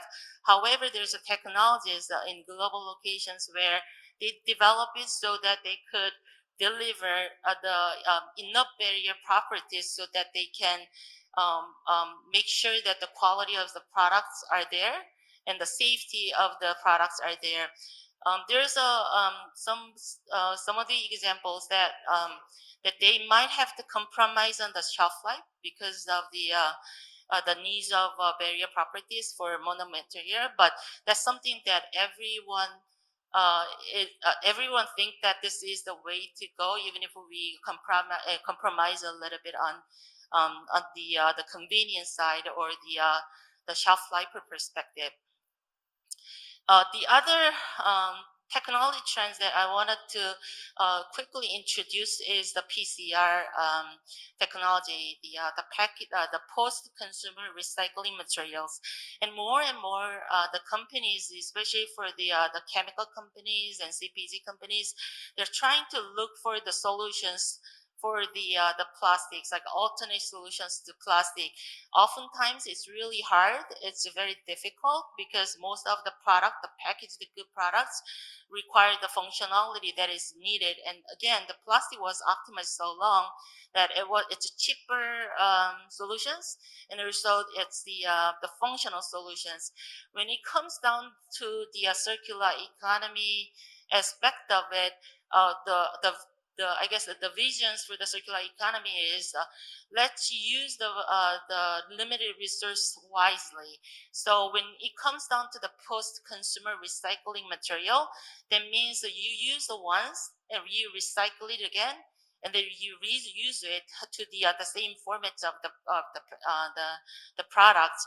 So there's a multiple different ways that you can realize the PCR. It could be the mechanical recycling, as many of the people knows about. You just put it into the same stream and you just break it down and then you reuse it. But a lot of times the mechanical recycling you can only use for the downgraded product line, which is not the concepts of the circular economy. And on top of it, if we were to use the mechanically recycled material, especially for the CPG company products, which the consumer use, the off orders that is created is actually preventing for the CPG companies to use for, let's say, the food context and other things. So the mechanical recycling is one area, but then there's also solvent-based chemical recycling and also using the heat, chemical recycling through the pyrolysis, and there's also the concepts of using the bio feedstock. Put it in from the very beginning of the earlier stage when they're making the monomer, so that to make sure that we can use the virgin plastic uh, um, the virgin plastic smaller amount than what is supposed to be without the PCR product lines. The third technology that I wanted to highlight here is the paper-based technology. I'm pretty sure that a lot of people saw a lot of news about the paper, and paper is so easy to explain when it comes down to the sustainability benefits. So there's many CPG companies trying to overcome the barrier functional requirements through combining the films with the paper tray, or the paper with the coatings. However, as we are looking into the paper packaging, we have to be really selective, because even though by just it looks sustainable, that doesn't really mean that if you're looking at from LCA, the life cycle analysis perspective, it might actually create more carbon footprint. So we have to be really wisely choose the materials as we were moving forward with the decisions on the packaging materials. The fourth one is a very interesting area that the global companies are actually utilizing. A lot of times, sustainability and the packaging development, there's a technology that is out there, but by looking at it, you cannot really see whether this is really better recyclability versus the others. When it comes out to the communications to the consumers and the other value chains, there's a smart packaging technology that people are putting onto the package, so that the people can actually get the right information as they were trying to recycle the technology that we developed. So Holy Grail 2.0, this is a kind of a communication tool, not to the consumers, but more towards the infrastructure for the recycling stream, that this Holy Grail 2.0 initiated by the PNG, and now there's more than 90% of the 90 different value companies within the packaging value chains, that they are working together to make the technology that we developed can be transferred into the recycling stream, and the correct recycling material goes into the correct the recycling stream. So, for example, the package that they developed, they actually have a watermark around they actually print the watermarks around the package, so that as the package goes through the infrastructure of the recycling, there's a sensor that could actually read the material, that okay, this is the PE. Then the PE material can correctly goes into the stream of the PE when they're recycling, when it's going into the recycling infrastructure, so that we can actually recover the PE that was coming out of the product, the package. So I talked about the technology trends, and I just wanted to show that what about the CJ? You know, the CJ, in order to make sure that we can actually achieve this, to get into the circular economy. CJ actually has a sustainable packaging ambitious goals that we actually developed the last year.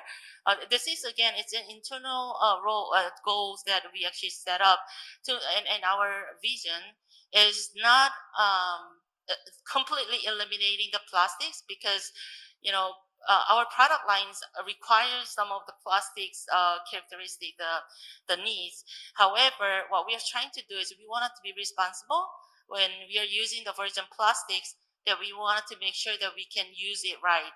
So we have the goal setting that we're going to be minimizing the use of a plastic and will be increase the recyclability.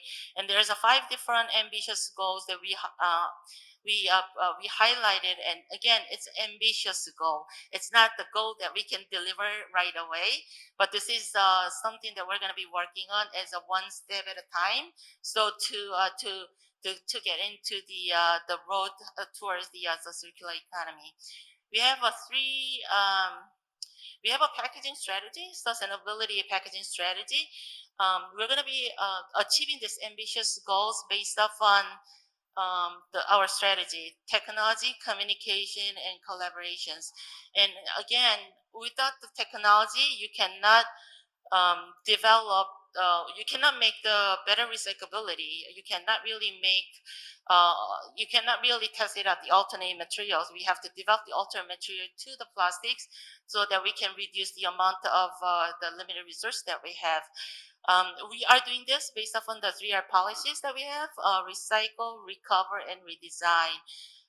Communication again is a very important area where if we're making the recycled material, but then if a consumer doesn't understand whether this is a recyclable or not, or they are putting into the wrong bin, the recycling technology that we developed is not going anywhere. It's not going to be going through the circular route to make the circular economy. So we need to make sure that we need to communicate with the consumer with the right information and transparency on the technology that we do. And we also have to educate the consumer that why it looks the same, but why the recyclability is better. And again, this is not something that CJ can do it alone. We have the collaboration. We have to do the collaboration with the value chains within the packaging area. It could be the supplier. It could be the recycling infrastructure. It could be the government. It could be the other places where we have to put everyone together to take the lead on it. So when we are focusing on the technology, we are again increasing the recyclability and also are going to reduce the use of virgin plastics. And I have some of the examples that we actually did in the past that I wanted to highlight. There's many of the slides that I wanted to do it, but I don't think I have enough time to cover everything. So I'll just highlight a couple of things that I really want to talk about. So the headband is one of our mega product, which actually has a 9 months shelf life. It's a processed rice cooked rice bowl that is a very convenient that you can just put it into the microwave for 30 minutes. Then you have freshly cooked the rice products.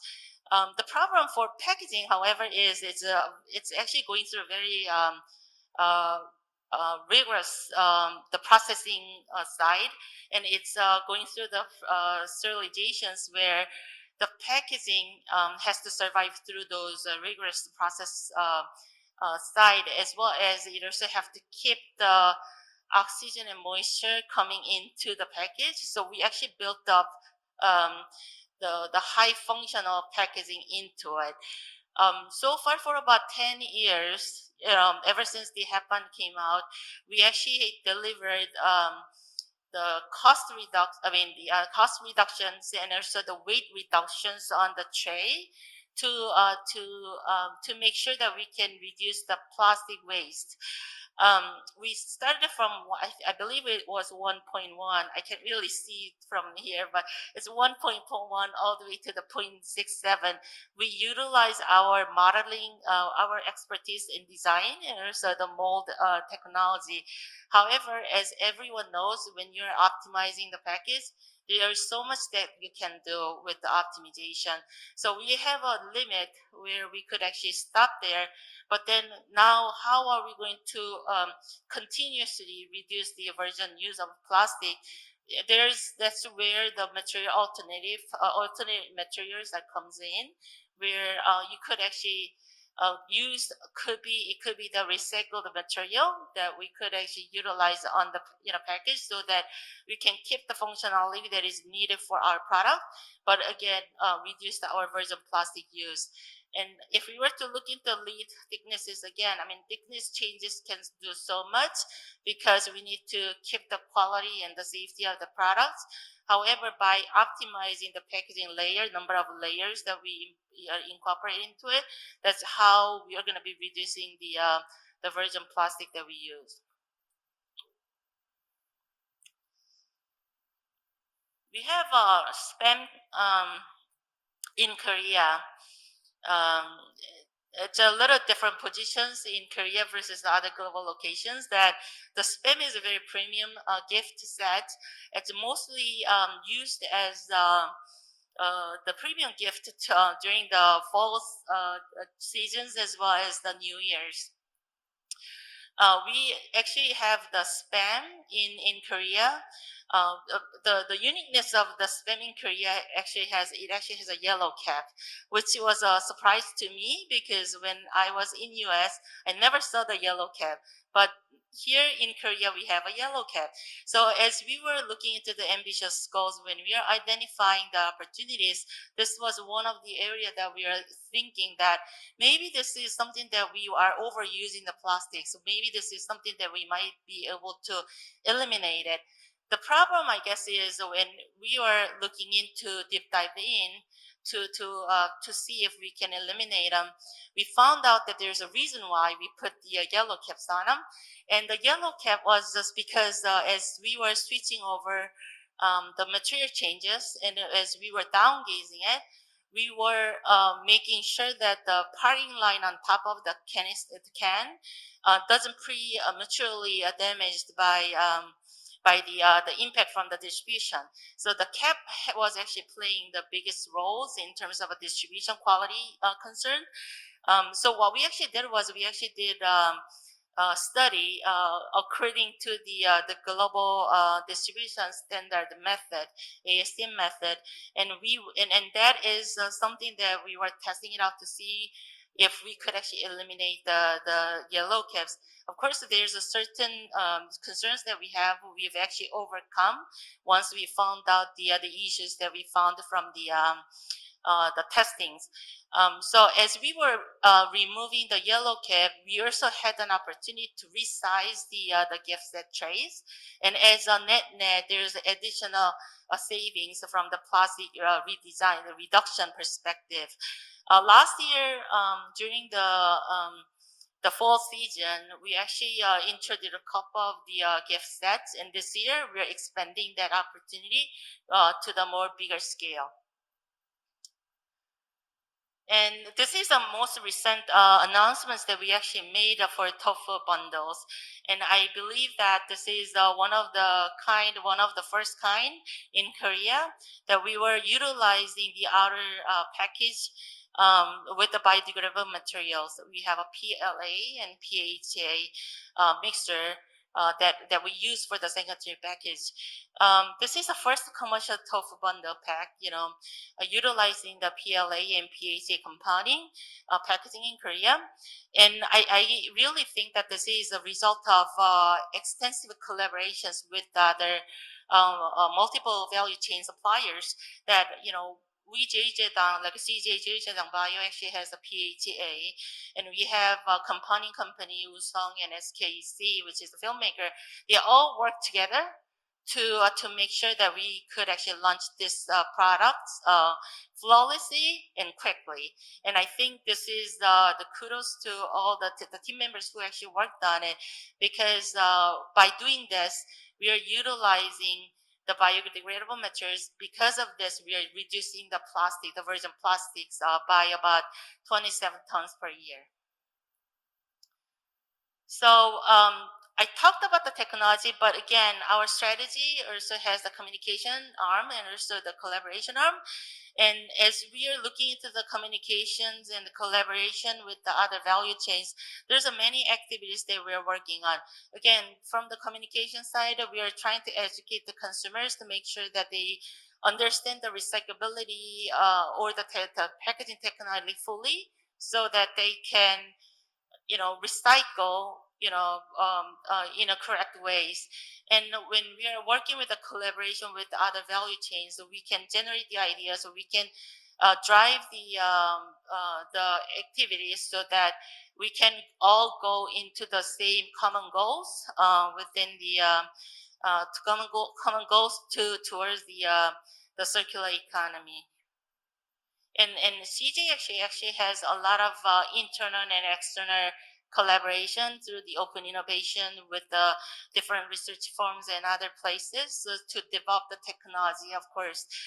Because as we were getting into those collaboration, we can totally find what is the newest trends in technology, and as well we can also understand what are the different regulation, different activities that's out there that we can evaluate. So this is my final slide that, delivering circular economy, again, is not just one person's or the one company's job. This is something that everyone has to be responsible for it. And if each one of us actually did do the better collaborations to make the better world, and I think that's the way that we should go. Okay, I'm done. Ladies and gentlemen, a big round of applause for our amazing presenter speaker, Miss Grace Kim at CJ Jeiljeran. She's done an excellent job of putting things into perspective when it comes to global packaging technology trends. Now, ladies and gentlemen, our next speaker is Dr. Martin Schlumer, Business Field Manager of Recycling and Environment of Fraunhofer IVV. Dr. Schlumer is a PhD on recycling of plastics from waste electronics. And Dr. Schlumer will be speaking on development technology of eco-friendly material. Dr. Schlumer, are you with us? I hope so. I hope you can hear me. Yes, loud and clear. It works properly. Thank you very much for joining us, and we are so excited to hear from you. And with that said, the floor is yours now. Thank you very much. Okay, let me start, and first thank you all for inviting me and giving me the possibility to speak here on the eco-friendly materials. Next slide, please. When we talk about eco-friendly material, this is not a totally new concept. Sustainable packaging has been on the floor for the last 2 decades at least. And it has been normally addressed by reducing the resource consumption. As we have just seen in the last presentation, reduce the thickness of packaging. So the gram packaging per kilogram food has dropped. And this has, of course, a great influence on the sustainability parameters. And another good idea was to improve or include barrier concepts, the so-called multi-layer films, which honestly increased shelf life of packed food and helped avoiding food waste. And this is critical. If you see this picture down here, you see that the energy consumption along the value chain is mainly associated with the production of food. And if you look into the packaging, it's only 2, including transport packaging, probably 5% of the overall energy consumption for this value chain. So honestly, it is the most important thing to preserve the packed food and not so much of just taking care of the food packaging. And honestly, the focus in the last 20 years was, of course, much more on the energy and CO2 footprints, since these are the parameters which normally dominate the question of sustainability. But around about 5 to 6 years ago, that switched dramatically. Next slide, please. Next slide, please. Thank you. If you look at pictures like on the right-hand side, at the beaches, many people found packaging with brand names on it. We had a large discussion on ocean and marine plastics. We had discussions on dramatic effects of such plastics on marine life. We found plastics in humans, whatever. So this really increased fear that we have no control at the end of the value chain on what happens with the plastic waste. And yeah, this is one of the pictures which you all probably know for the global plastic value chain. We have much of leakage. We have many large volumes and at landfills. Then we have kind of end-of-life treatment. Some of it is incinerated or used for energy recovery. Then we have at least a portion of around about 40% which is collected for recycling. Then we have really a loss in processing and in cascade recycling, meaning this will never end the original value chain and is downgraded to, let's say, really low quality plastics. This is the issue why nobody's really investing in doing much better things here. This is the situation which leads in the end to wasting our oceans, wasting our environments. Next slide, please. And this is why around about this 5-6 years ago, end-of-life treatment, recyclability, circularity have become the new and probably these days dominating sustainability indicators. If it's useful to make them that dominant, I put it in question. However, as you saw in the last presentation, brand owners claim all the packs they are producing are now recyclable, and they try to include post-consumer or post-industrial recycling concept. However, if you see that vision here, which has been proposed by the Ellen MacArthur Foundation, you see that the idea is with working only a limited amount of virgin feedstock, we try to really become circular. And if you want to do that, we have to overcome the hurdles from the present situation. And here we have, in principle, two directions. The one is we have to improve the recyclability of packaging, which we are currently using. And on the other hand, we have really to improve recycling technologies, sorting technologies, and by this, the recycled plastics qualities.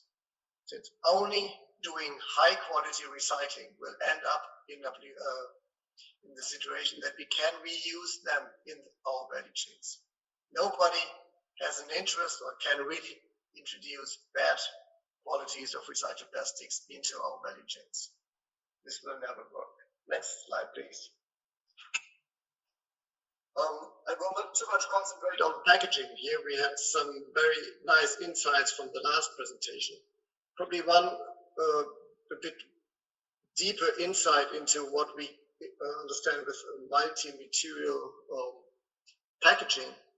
So in case of using flexible packaging or using that lids, which were shown before, we have earlier used multi-materials in order to save material, in order to better preserve the packed food, for example. And here we use many different layers of many different materials. And each of that material had a certain function. Polyamide for stability, VOH as an oxygen barrier, PET for stiffness, glass substrate, PE with a high water vapor barrier, protection, sealability, PVDC even with a high water vapor and oxygen barrier, and the sealability. Aluminium for extremely high gas barrier, light protection, titanium dioxide, and so on and so on. And what you see today is that in order to make material better recyclable, we try to switch from these multi-layer materials to monomaterial packaging. And here you see how that looks in the microscope. However, what they really mean with going to monomaterial is using compatible materials. So they try to combine bi-oriented PP with PE. They try to combine PE with EVOH, things which are known to be compatible in recycling if you just re-extrude it as a mixture. However, this will ever become a recycled material which is not really exactly the same. Here below you see some of the typical ideas: BOP, adhesive, BOPP, LDPE with SiO8 with LDPE, and other ideas. So there is really much room for trials. Right now we see many different ways. We see that brand owners give up shelf life ideas and say, okay, if it's better recyclable, we do not need 12 months of shelf life. We are okay with just 9 months. So these are some trends which we see, which in some cases do not really sound like being sustainable, but this is if we let dominate one of the sustainability parameters dominate. Next slide, please. Let's now talk about, on the other hand, on the other opportunity, improving recycling technologies. And we've heard in the last presentation the term of dissolution-based recycling and chemical recycling, and mechanical recycling. And for me, it's very important that we really distinguish or differentiate between all these options. We ourselves, we define physical recycling as either mechanical recycling, which is known as just re-extrusion, washing, and so on, or the dissolution-based recycling, or the solvent-based purification, Creosolve, APK. There's some, Procter & Gamble has also Pure Cycle. There's some of these technologies out, and what they have in common is they start with a polymer chain, and they don't degrade it in the process. So they keep with the polymer chain. And in the end, it is just forming regranulate materials out of that after a specific way of cleaning. Chemical recycling, on the other hand, is a completely different way. It is depolymerizing if you use the solvolizers to monomers, or if you use the thermalizers, you go down to hydrocarbons or syngases, which may then be used for polymerization, and then probably end up in a second or third process as polymer once again. However, there are many other routes of using these monomers and feedstock chemicals for other purposes. And honestly, this is the main route today. So here, we need to be careful when we talk about chemical recycling, if that is at scale, A, and if it's really considered in the end for producing new polymers, or if there are other uses behind that. So here it is really useful to look into the given infrastructures at all. And on the other hand, especially with gasification technologies, it is important to say that this might affect coexistence of all these technologies. This is what we propose, that in the end, mechanical recycling is good for easy to recycle materials, dissolution-based for the next group of recycled materials, and there where these two technologies fail, we can go back to chemical recycling. However, if you have a large-scale gasification, this will clear up all the polymer wastes in the region, since these are very, very large facilities and they have very high capacities and will normally really destroy the markets for other technologies. Next slide, please. What we ourselves are developing in Fraunhofer for IBB is the Creosolve process, which is a solvent-based technology. Remember, one of the mechanical or physical recycling technologies, but using solvents, using chemicals, but being physical, very important. And this is part where the current mechanical recycling technologies fail. It is when we have mixtures of plastics, composites, as we have in packaging, if there are contaminants in there, some legacy additives, odors, whatever, all the things that makes it really critical using recycled material today. The idea is to bring the solvent in contact with the waste. After that dissolving, only the target polymer, we can purify the dissolved polymer from all the undissolved matter and even from co-dissolved matter by specific purification technologies. And after, in the end, precipitation and drying, meaning recovery of the solvent, we get a product. We have never left the polymeric status and end up with a regranulated product. The solvent is kept in circle and making this, let's say, an economic and also an ecologic process. It is suitable for all thermoplastics in principle. It uses specific, effective, and safe solvents. Safe in terms of industrial use, and safe in terms of that these chemicals, if there are some ppm are left over in the products, do not cause any harms to the customers. It separates contaminants and impurities, but this is probably one of the drawbacks. It needs at least volumes of 3,000 to 5,000 tons per year to become economic. The products are free of foreign polymers, free of foreign materials, free of contaminants and odors, and have properties very, very close to virgin. The only thing where we have some troubles with is sometimes the color. If we start with black, we will not start with transparent. But this is, let's say, a typical issue of mechanical or physical research. What can that do with, let's say, flexible packaging mix, as you see here, which is a scrapped and pre-washed a mixture of many, many different multi-layers coming from really end-of-life materials, in this case from Indonesia. You see that in principle we have PET, PE, probably even PA and polyethylene, PE in that.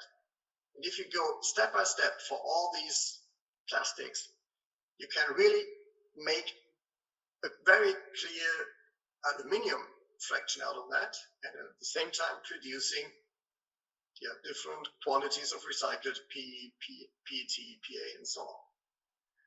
This is, of course, more or less a lab scale exercise. Next slide, please. Sorry, this is what I've talked about on the last slide. So this is where you see the total volume of all the flakes, and after stepwise extraction and Creosote processing, we end up with the aluminium. Next, please. If you do that, it is, of course, important to bring that into commercialization. So, of course, this is a principle which works very, very well in lab scale. And this is where, of course, we started 20 years ago. We checked out all the solvents, checked out all the principles of dissolution, precipitation, cleaning, and drying, and so on. And after understanding that in lab scale, we went over to a small technical scale, which is seen on the right-hand upper side, which makes use of 100 to 250 liter vessels in stainless steel equipment. And here we have the chance to validate the mass balances and the energy flows and the qualities of materials in a smaller scale, but let's say in an upscaling one. Once this is working quite well, then we go currently into demonstration in the industrial demonstration scale, and even in real industrial demonstration at TL9 right now. These plants are capable for, let's say, 100 to 1000 kg sample production and all the validations. And in terms of our first industrial demonstrations, they are really meant for industrial production. Next slide, please.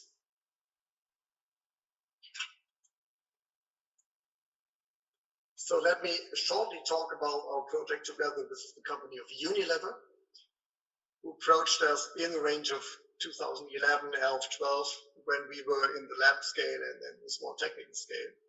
And they told us about the multi-layer packaging systems that they use in Southeast Asia. And they said there is really a threat with that if they don't find a recycling alternative to keep these materials in the market. And here we tested the creosote process, and we saw that it's a very good option to at least recover the PE, probably the PP out of that waste. We did that at pilot scale, and we built, in the end, an industrial pilot in Indonesia, which is now working for 2 years, or in the second year. It is possible to produce pellets out of that, who can directly be re-entered in new packaging systems. They really go back from flexible packaging into packaging and demonstrates from this so-called unrecyclable multi-layer systems a circular economy, especially for these LDPs. So it is not the only way to go out of multi-layers. If you use the correct process technology, you can stay with these sustainable multi-layers if they are necessary, and you can recycle it. That's the good news from this lesson. Next slide, please. On a European level, we are currently running the so-called multi-cycle project, and this has two general areas, packaging and automotive. And in the packaging, we really go to recycling of multi-layered packaging films, post-industrial and post-consumer, from the, let's say, typical German sorting facilities. And our aim was to go for polyethylene, polypropylene, PA, and PET coming out of these materials, and try to show where to go with these materials.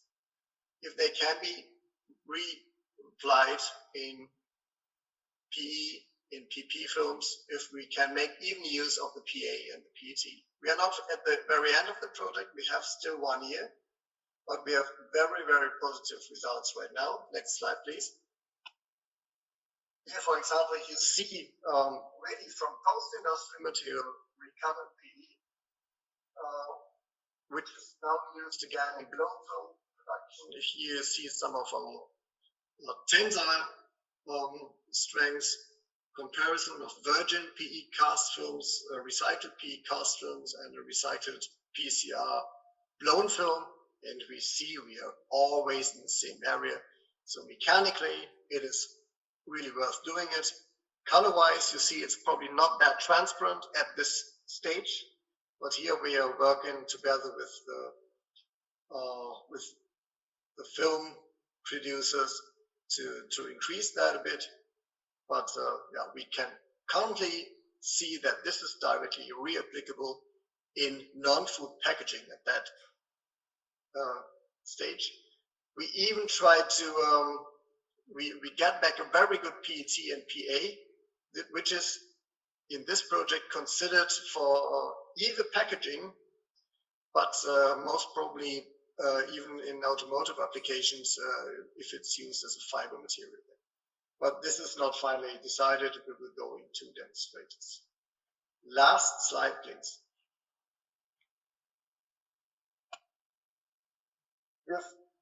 We will next week start now a new project, new European project, together with 14 other partners, which is called Circular Food Pack.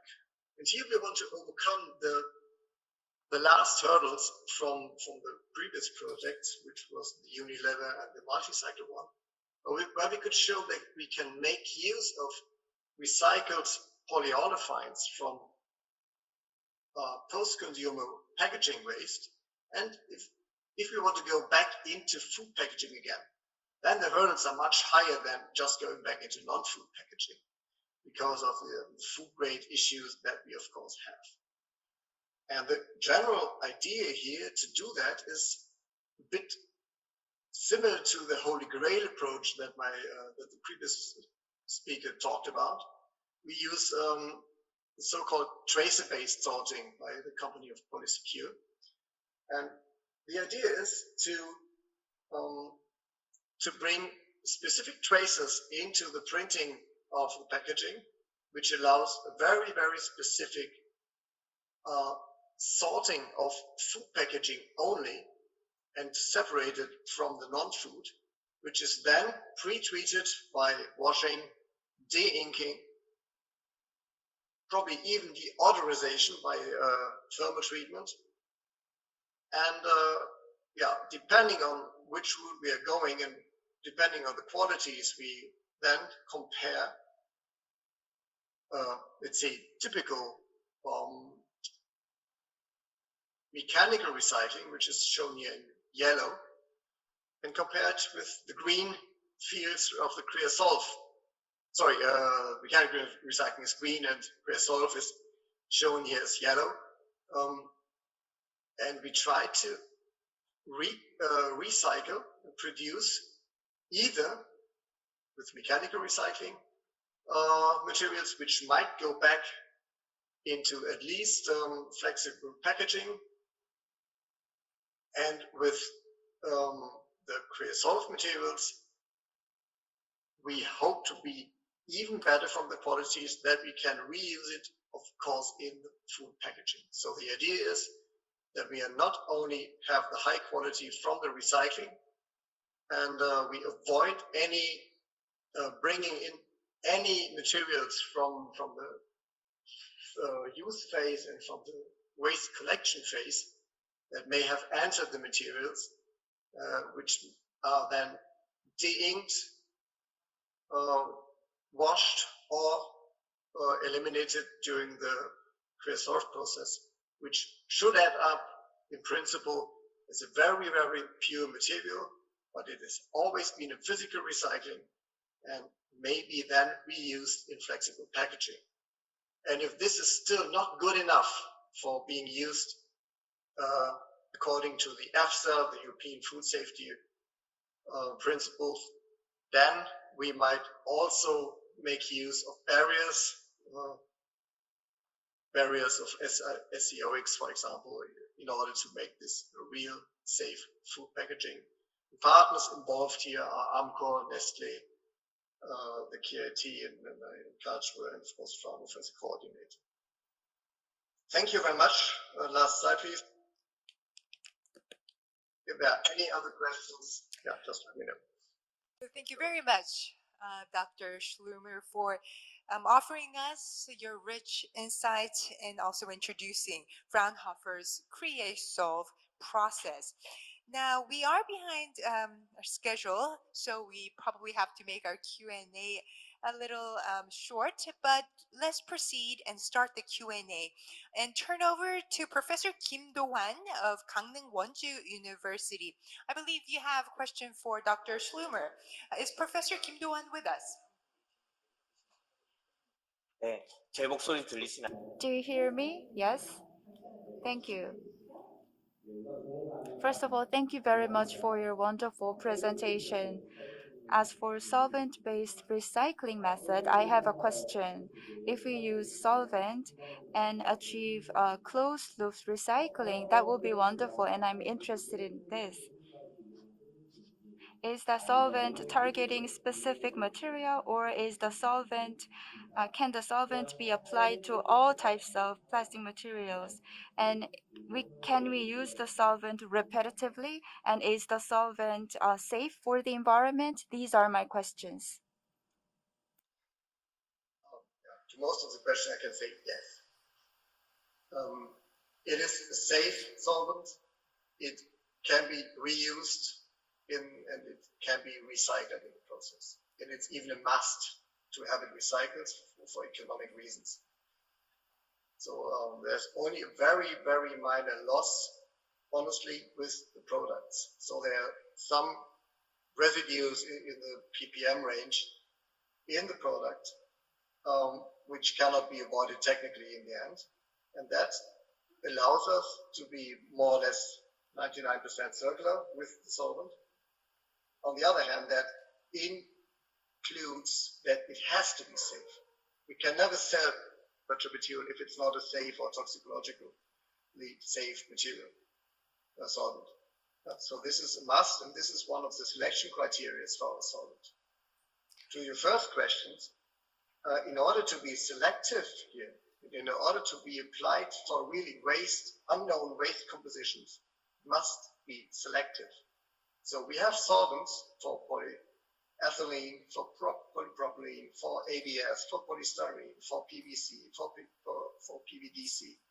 So there are specific solvents, solvent conditions, whatever, that we are using for each of these polymers that we can be selective in it. That means there is, of course, a bunch of different solvents to be used. And this is why we have to decide, honestly, in industrial scale plants, if we want to go for 1, 2, 3, or 10 different polymers. If it's for 10, starting with the same mixture, it is a very complex plant. If you decide on, I just go for PE and PE and PP, for example, then it might be much easier, and you have to live with a leftover of probably 10–15%, which is then not recycled, which you can then decide to say this might go back into chemical recycling, or you decide saying it's good enough, or the volume is big enough to feed it into another Creosote line optimized for PET or PA recycling. Thank you very much. Now moving over, and let's turn over to Professor Ko Sung-hyuk of Yonsei University. Professor Ko. 안녕하세요. Okay, hello everyone. I'm Professor Ko Sung-hyuk from Yonsei University. Thank you for your wonderful presentation. I have two questions. CJ Jeil-jaedang is pursuing circular economy. For that purpose, to that end, it is coming up with many goals, and it has developed a lot of plans to achieve circular economy. I'm not an expert of the food industry, but I have an impression that CPG companies or food companies have similar strategies. So given the CJ's strategic direction, I don't want to call it a competition. It doesn't mean that a zero-sum game, but compared to global major food companies, what sets CJ Jeil-jaedang apart in circular economy? What is your strong suit? And my second question is, the problem is packaging materials that are not sustainable. That is why we are having this discussion around sustainability. Having said that, our time and effort must be put on developing materials that are sustainable. Maybe part of the answer already came from you during your presentation, since CJ is using the tofu bundle with and its packaging material is a new material. So if you have new data on new packaging material, if you can share that with us in public, could you share that with us? Let me answer the question in Korean. Answering the first question, if I understand the question correctly, you are asking whether CJ has a specific goal compared to global food companies. Yes, the short answer is yes. We have developed 5 specific goals, and the details of the goals outline the packaging materials and packaging technology. We have been focusing on new packaging materials, but you need to understand that we cannot abandon plastic 100%. So our alternative approach is to reduce virgin plastic. And that's one of our overarching goals. To achieve the goal, we have to turn to a wide range of technologies.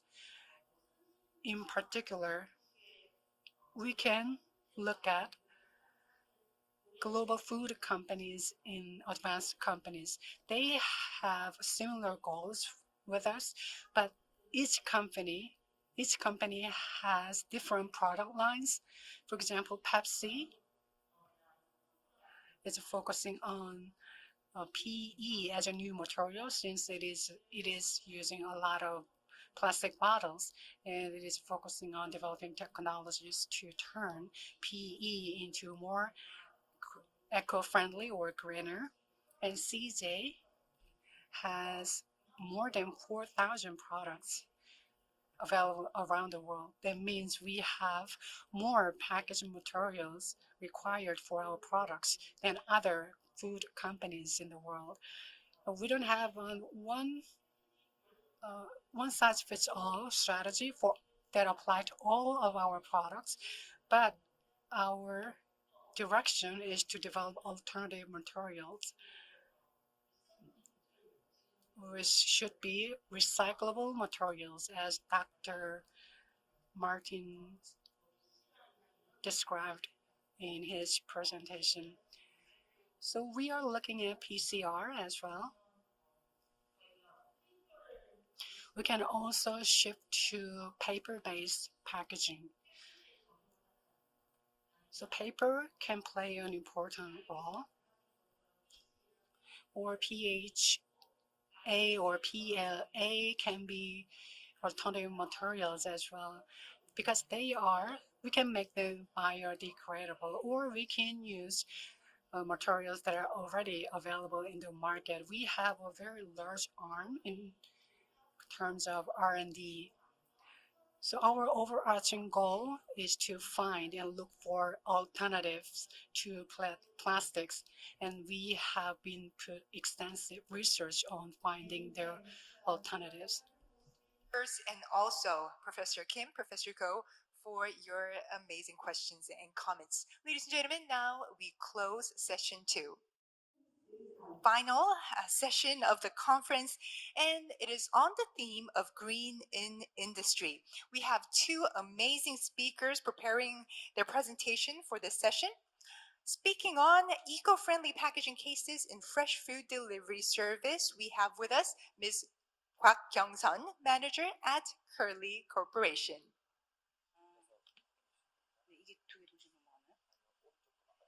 And we ask our speakers to please keep to the 15 minutes we have prepared for the conference. Thank you.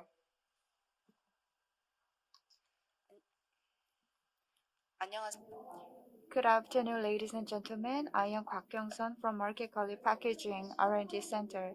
My presentation is not about something very serious and difficult to understand. I see familiar faces on the Zoom screen. I hope you will enjoy my presentation. First of all, I am very glad to introduce to you about the packaging of curly at FOODPOLIS International Conference. Fresh delivery service is growing in a rapid pace, and environment-friendly packaging has grown as well. And we are reflecting customers' voice in our efforts for eco-friendly packaging. And I'd like to ask you to pay attention to the course of efforts we have made so far. In September 2019, we started the project named All Paper Challenge to pursue sustainable management and change our packaging into eco-friendly ones. I'm going to explain about details in the following slides. At Market Curly, the key value is that you need to buy the product that you want to have and deliver those products fresh to the customers. Fresh delivery is the role of packaging. In order to abide by the core value of our company, we concentrated to the voice of our customers. Our customers want good quality and competitive price, as well as environmentally friendly consumption. So, Curly has constantly tried changing the packaging materials, and every week we review the voice of customers. We made innovative change after the all paper challenge, but before that project, we tried to change the cooler boxes from EPS to paper boxes. Ice pack is an indicator of change in the eco-friendly packaging. SAP gel ice pack was changed to pure water pack, which was again changed into paper water pack and again into single material ice pack. In 2020, we used three types of ice pack materials to sensitively respond to eco-friendly trends and policies. Before we adopted all paper, some customers said that it is inconvenient to dispose EPS box, so we retrieved the EPS box and we collected the paper cardboard boxes after all paper project, and the proceeds from selling the waste paper were used for creating class forests for school students. And we used zebra bag for the products with some soil or non-products that need to be separated from food products. And we replaced those zebra bags with biomass zebra bag by 20%. And from 2021 May, we have started the reusable packaging project. I'd like to explain details about All Paper Challenge. Originally, we started All Paper Challenge from reusable packaging project, and we asked ourselves these questions: is that really eco-friendly? Is that really convenient? And can that really provide safe quality? So we thought that we still need more preparation and efforts, and we try to change all packing materials to paper materials, 90% of which are recycled in Korea. As such, plastic packaging materials were all changed into paper, and paper included recycled paper and FSC certification paper. As you see here, we changed styrofoam into paper buffer boxes and EPS into paper boxes as well. The key of all paper challenge is that we will change cooling box from EPS to paper boxes. To do this, we improve the form of the boxes 30 times and monitor the temperature 1,550 times. As a result, we won the Prime Minister's Award for the 13th Korea Star Awards and 2021 WPO Packaging Star Awards. And we had our goal that we must transform all the packaging of our products into eco-friendly ones, although during the process we faced a lot of challenges. So far, I explained about how we have changed the eco-friendly packaging at Curly. Most of the efforts started from 2015, but the actual full-scale change happened for 2 years from 2019 to 2020. And it seems like we repetitively changed the way we packed our food products for further improvement. Now, I'm going to explain about sustainable packaging, which is at the heart of what we're doing these days. Among eco-friendly packaging elements, reduction, in other words, reducing the volume of packaging, is the very basic value. But that's not really simple. If you consider volume of disposal, heavy weight and the size of box, number of packaging materials, and the gap with the size of product that is inside the packaging box, and in terms of frequency of usage and resource circulation, there are many elements we need to consider.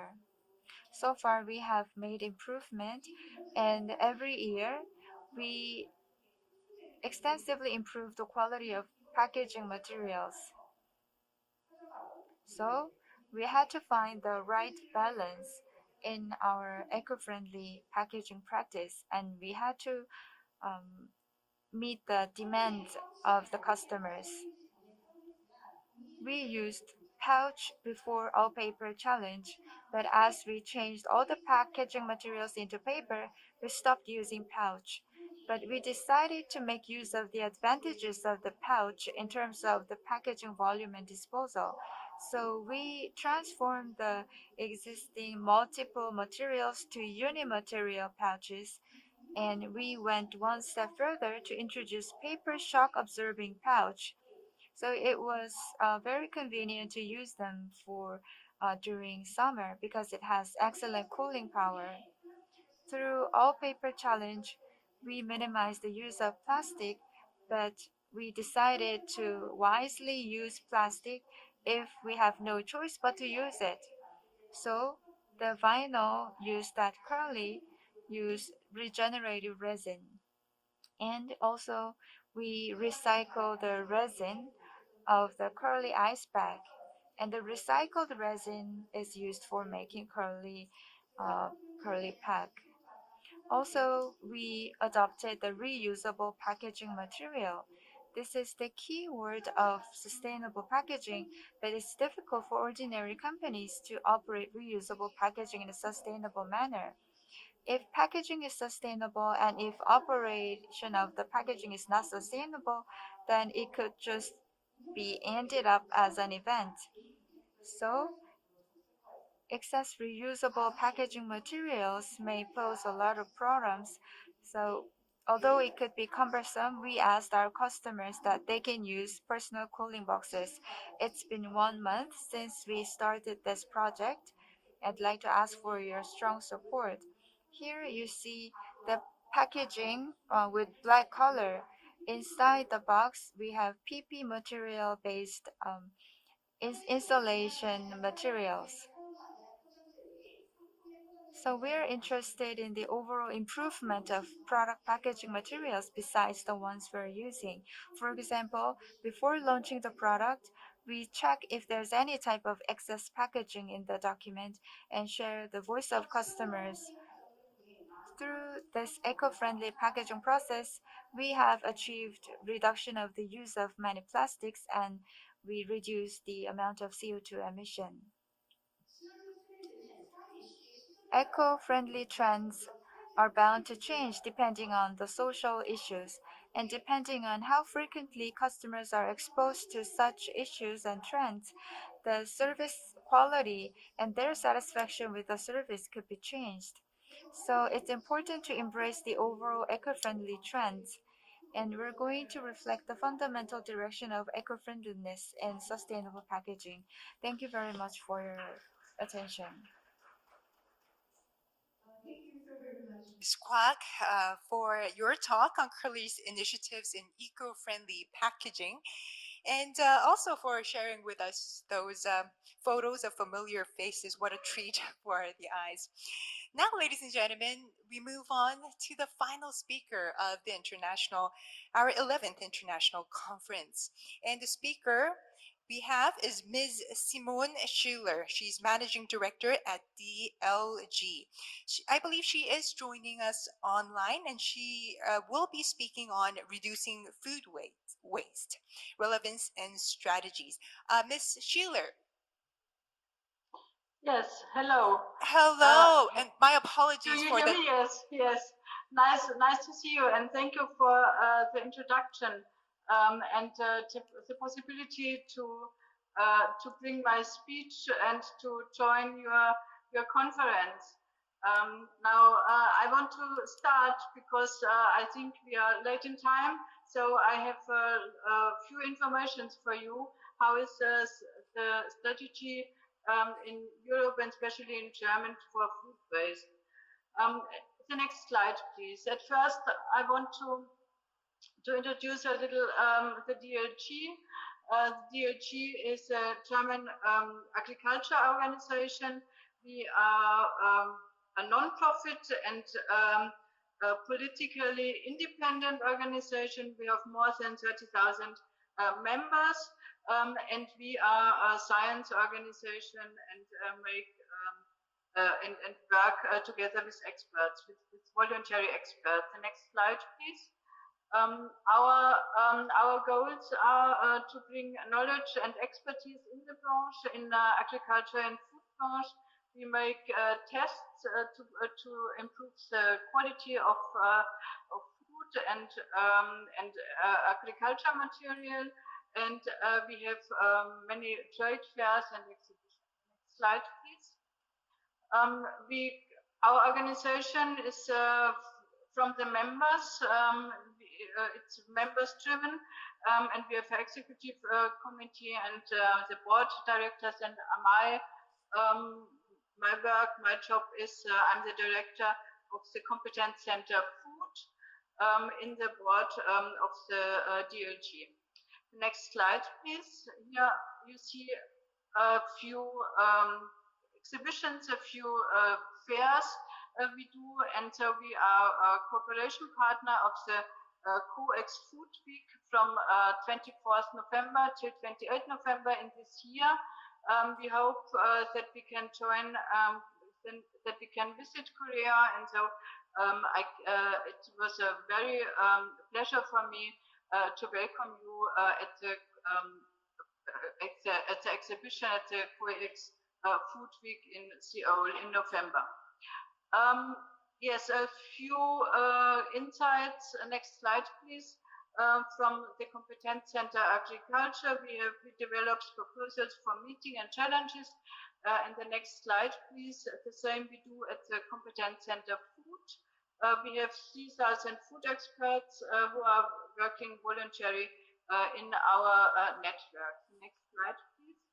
We have international plant science farm in New York Saxony, which we do some science for crops. Next slide, please. And to bring the knowledge in the next slide, please. To bring the knowledge in the branch, we have academy and make some workshops and seminars to all things what the branch, what the agriculture and food needs. Now, the next we do, we make tests for food, every more than 3,000 products. I think you know the DLG medal in golden mostly. We have Korean products that we are taste, and I think we want to make the next quality competition in Korea at FOODPOLIS in November. If you want more information, please contact me. And I connect you to our Korean expert, Dr. Chung, who is organizing with us in combination the quality competition. And I think we do it in November. You can bring your food to us and make some tests with human sensory tests from DLG experts. Who are very convenient and very near for the sensory of Korean style products. So the next slide, please. The same we test agriculture materials for farmers. In the next slide, we have some newspapers and science magazines and publishing products, publishing services in hard copy and also in internet. And the next slide, we make international exhibitions. So we are the cooperation partner of COEX to support and to make a good service for the Korean food industry and food producers. The next slide. We also make other quality and service. We are service provider for quality assurances for other foodstuffs, especially for wine. And now it was a small introduction. The next slide. And now I want to speak to you for the for reducing food waste, relevance and strategies, because we are a member of the national strategy in Germany, and we have two very big projects for us. And so I hope I can give you a few insights. Next slide. The sustainable global goals for sustainable development, and this global goals pushed from the European Green Deal, and now we have to bring all our power to reach the very high targets and goals for the climate change. Please, the next slide. One of the sustainable development goals, the next slide, please, is the next slide, please. Yes, and one of the goals is number 12, responsible consumption and production, and it means that by 2030, half per capita global food waste at the retail and consumer levels, and reduce food losses along production and supply chains, including post-harvest losses. That is in the UN goal, and this is the reason why we have a strategy to reduce food waste. The next slide, please. Now I have from the open numbers, some numbers of the global food loss, and we have in the food chain and lost in the supply chain 30.8% of food, and it's a very great number, and we have to work to reduce this. On the that's all over the world, this 14%. It's a very big, we have a very big job and a very big work to reduce all over the world. The next slide, please. The FAO has different sectors in the focus, and so we see the pre-harvest sector and harvest and slaughtering sector, and our target is to influence and to develop the post-harvest sector, the transport. There's transport and storage, processing, packaging, and retail. These are the goal from the SDG 12.3. The next goal, next slide, please. So in Germany, the United Nations 2030 Agenda for Sustainable Development is an international in the international community. They have committed to bring the food loss down and to bring the sustainability up for the future generations. Next slide. Now the German experts said that if we would reduce 50%, if we reduce food waste by 50%, we could reduce 6 million tons of CO2 greenhouse gas emission in Germany, and it's a very high number. And I saw that South Korea also reduced the food waste, especially from the private households, and I think the strategy from South Korea is very good, and you achieve very big reduction. But you will see a little bit after in Germany, this strategy is not in the private households. We are in the beginning of our reduction strategy, and so I think we can have a look for South Korea how to do this work. The next slide, please. The national experts make a analytic and analysis of the possible causes of food waste in the different sectors, and you see in the primary production after harvest and after slaughtery. We have losses during the transport and storage. We have overproduction, especially no sale on the market, because retailers sometimes don't need this kind of food stuff. Or the next point, a very big point in our market, is that the product and quality standards are not good enough for retail.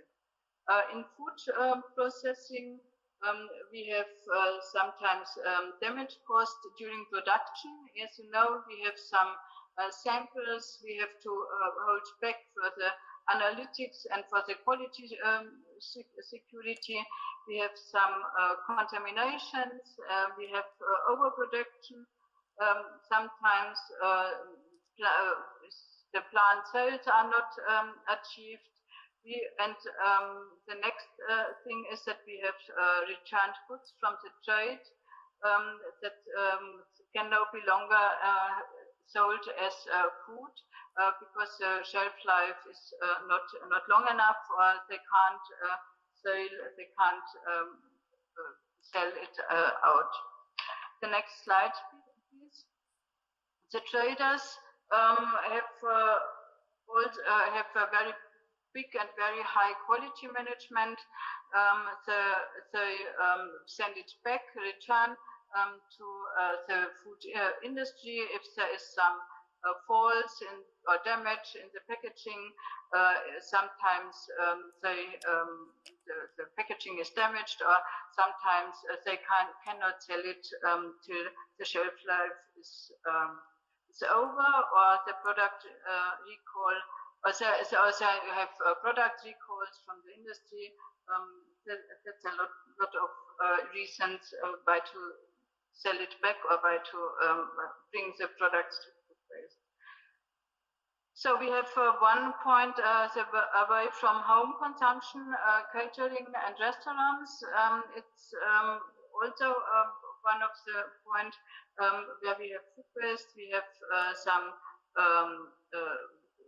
leftover from the plates. We have leftover from the service buffet, and so we can reduce but we always, and that's the biggest target we also have to achieve, that we have a high food security, food safety standard, and a very high quality standard, especially for health and for food safety. We have, in comparison of sustainability, food safety is the biggest goal we have, and we have a very high standard because, and that's by humans healthy, and we don't have any illness and dangerous with food. So the private households, and in the next slide you will see the numbers.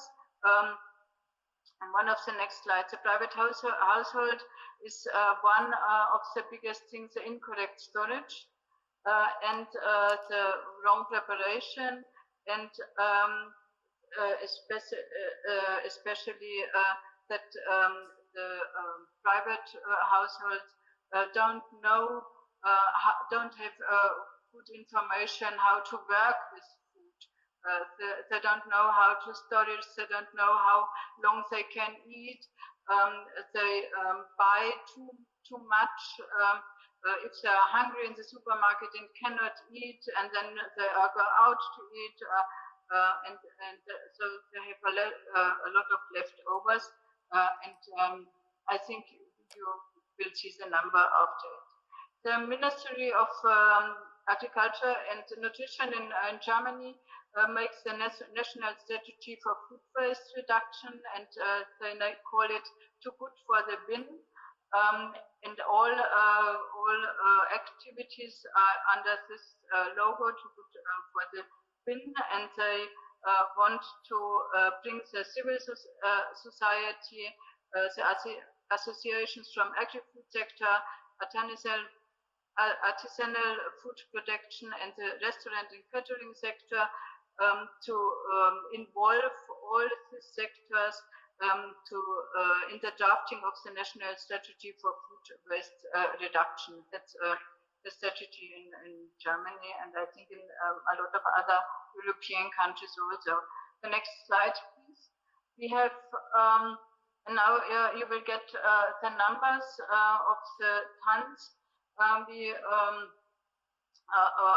we have in Germany on food waste, and we have, if you see in percentage in agriculture, we have 12%, in food processing 18%, in trade 4%, in out of home consumption we have 14%, and in the private household we have 52% of food waste in the year of 2015. So you see, if we can reduce 50% from the private household, so we save a lot of CO2 equivalent in Germany. So, I'm very surprised as I read these numbers that the trade retailers are very, they don't have a lot of food waste. I think that a lot of food waste is a lot of food waste is in the amount of food processing. Because the retailers send it back to the food industry, and the food industry have the amount and bring the data in their balance. And so that's one of the reasons that Germany want to bring a new database that we have a better database. This is a database from 2015, and we only have statistic data. And now in the future, and with the new project, we want to bring serious data from the industry itself. The next slide, please. The strategy is a national dialogue forum from the ministry, and they bring 5 dialogue forums in each sector, one dialogue forum for primary production, one for food processing, the next dialogue forum for wholesale and retail, and the next then out of home, away from home consumption, and private households. And the next slide, we, the DLG, organize the dialogue forum for reducing food waste in primary production and reducing food waste in processing.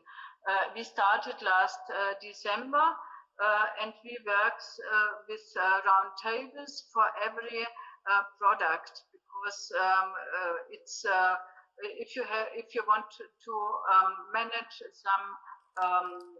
some reduction process or some process working process in the food industry, you have to have a look for meat, especially, or for milk and dairy products, and for fruit and vegetables, because you can't bring every time the same process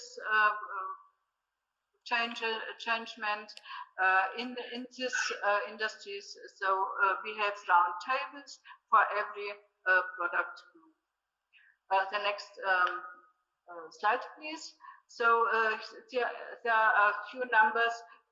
Where are the food waste during our processing?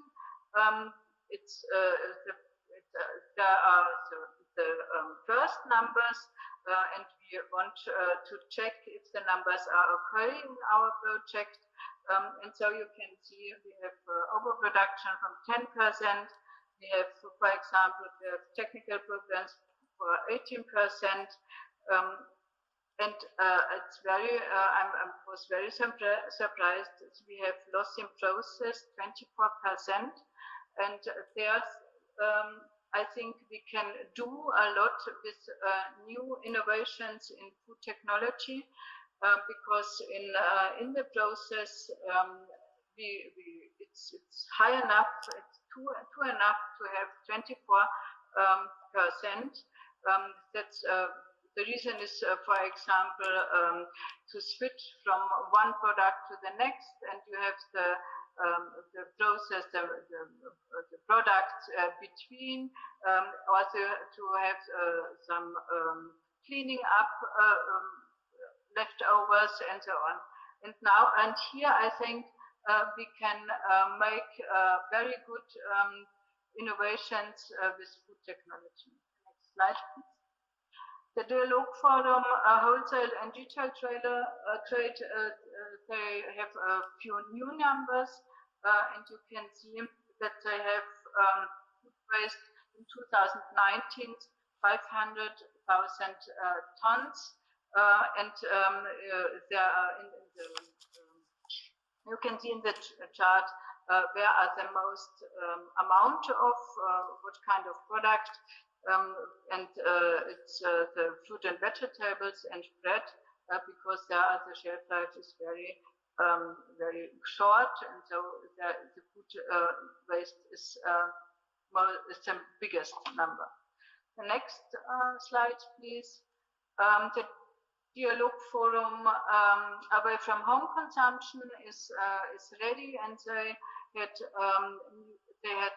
some reduction potential from 25%, and now they want to bring this reduction potential in all restaurants and in some enterprises to reduce the food waste and to bring change in their management and in the processing. The next slide, please. The private household is starting in September last year. They are in the beginning of this the project, and they want to check actors who make some methods to bring information to their private household.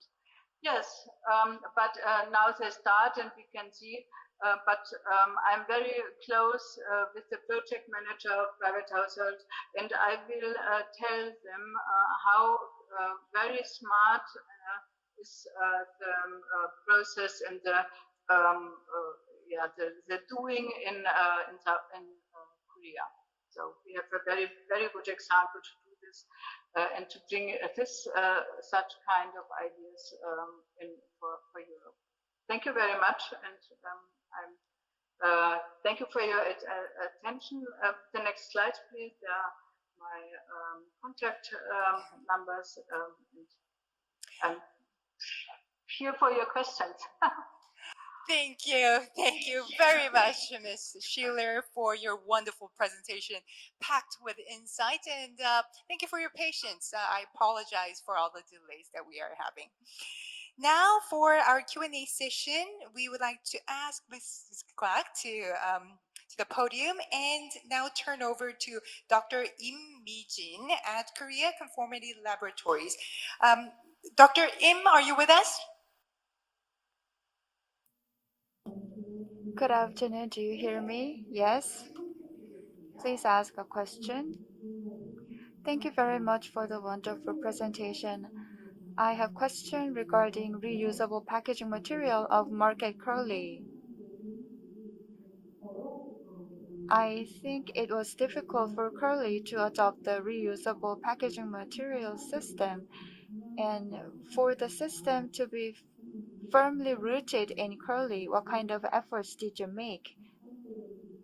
The second question is related to sustainable packaging system. For the full establishment of sustainable packaging system, what do you think is the role of the government, consumers, and companies? I will answer your question. First of all, regarding reusable packaging materials, actually, the most important element is the satisfaction of the customers. And while operating the reusable packaging material system, we had to redesign the process from scratch. That was burdensome for our operation, and some employees left the company. That's the way we experienced difficulties. And first of all, we need to have high satisfaction of customers with the reusable packaging material system. So we closely listen to the voices of customers, and we're reflecting their voices in our operation of reusable packaging materials.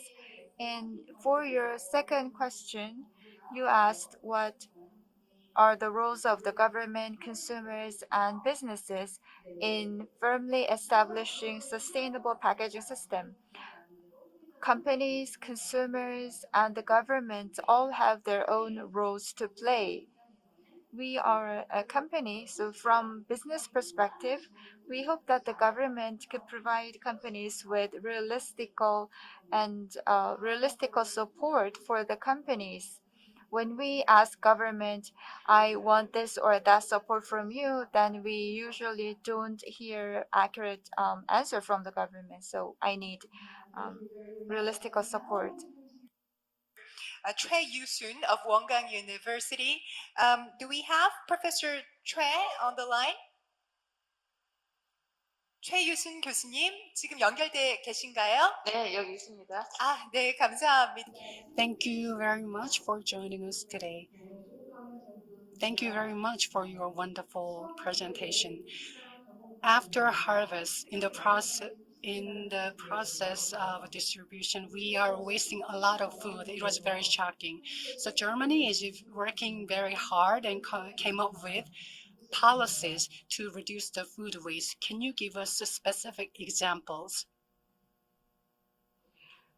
Thank you for the question. No, I can't give you a specific example because we don't have some policies for this. We only start with the national strategy, and we work with voluntary targets and voluntary ideas from the commercial enterprises, and that's always the first step from our government to have a look how the commercial enterprises work voluntarily with their own innovations to these targets. And after it, if it don't work, this strategy, then they bring some regulations and some policy and bring some regulation in law. But at first, always they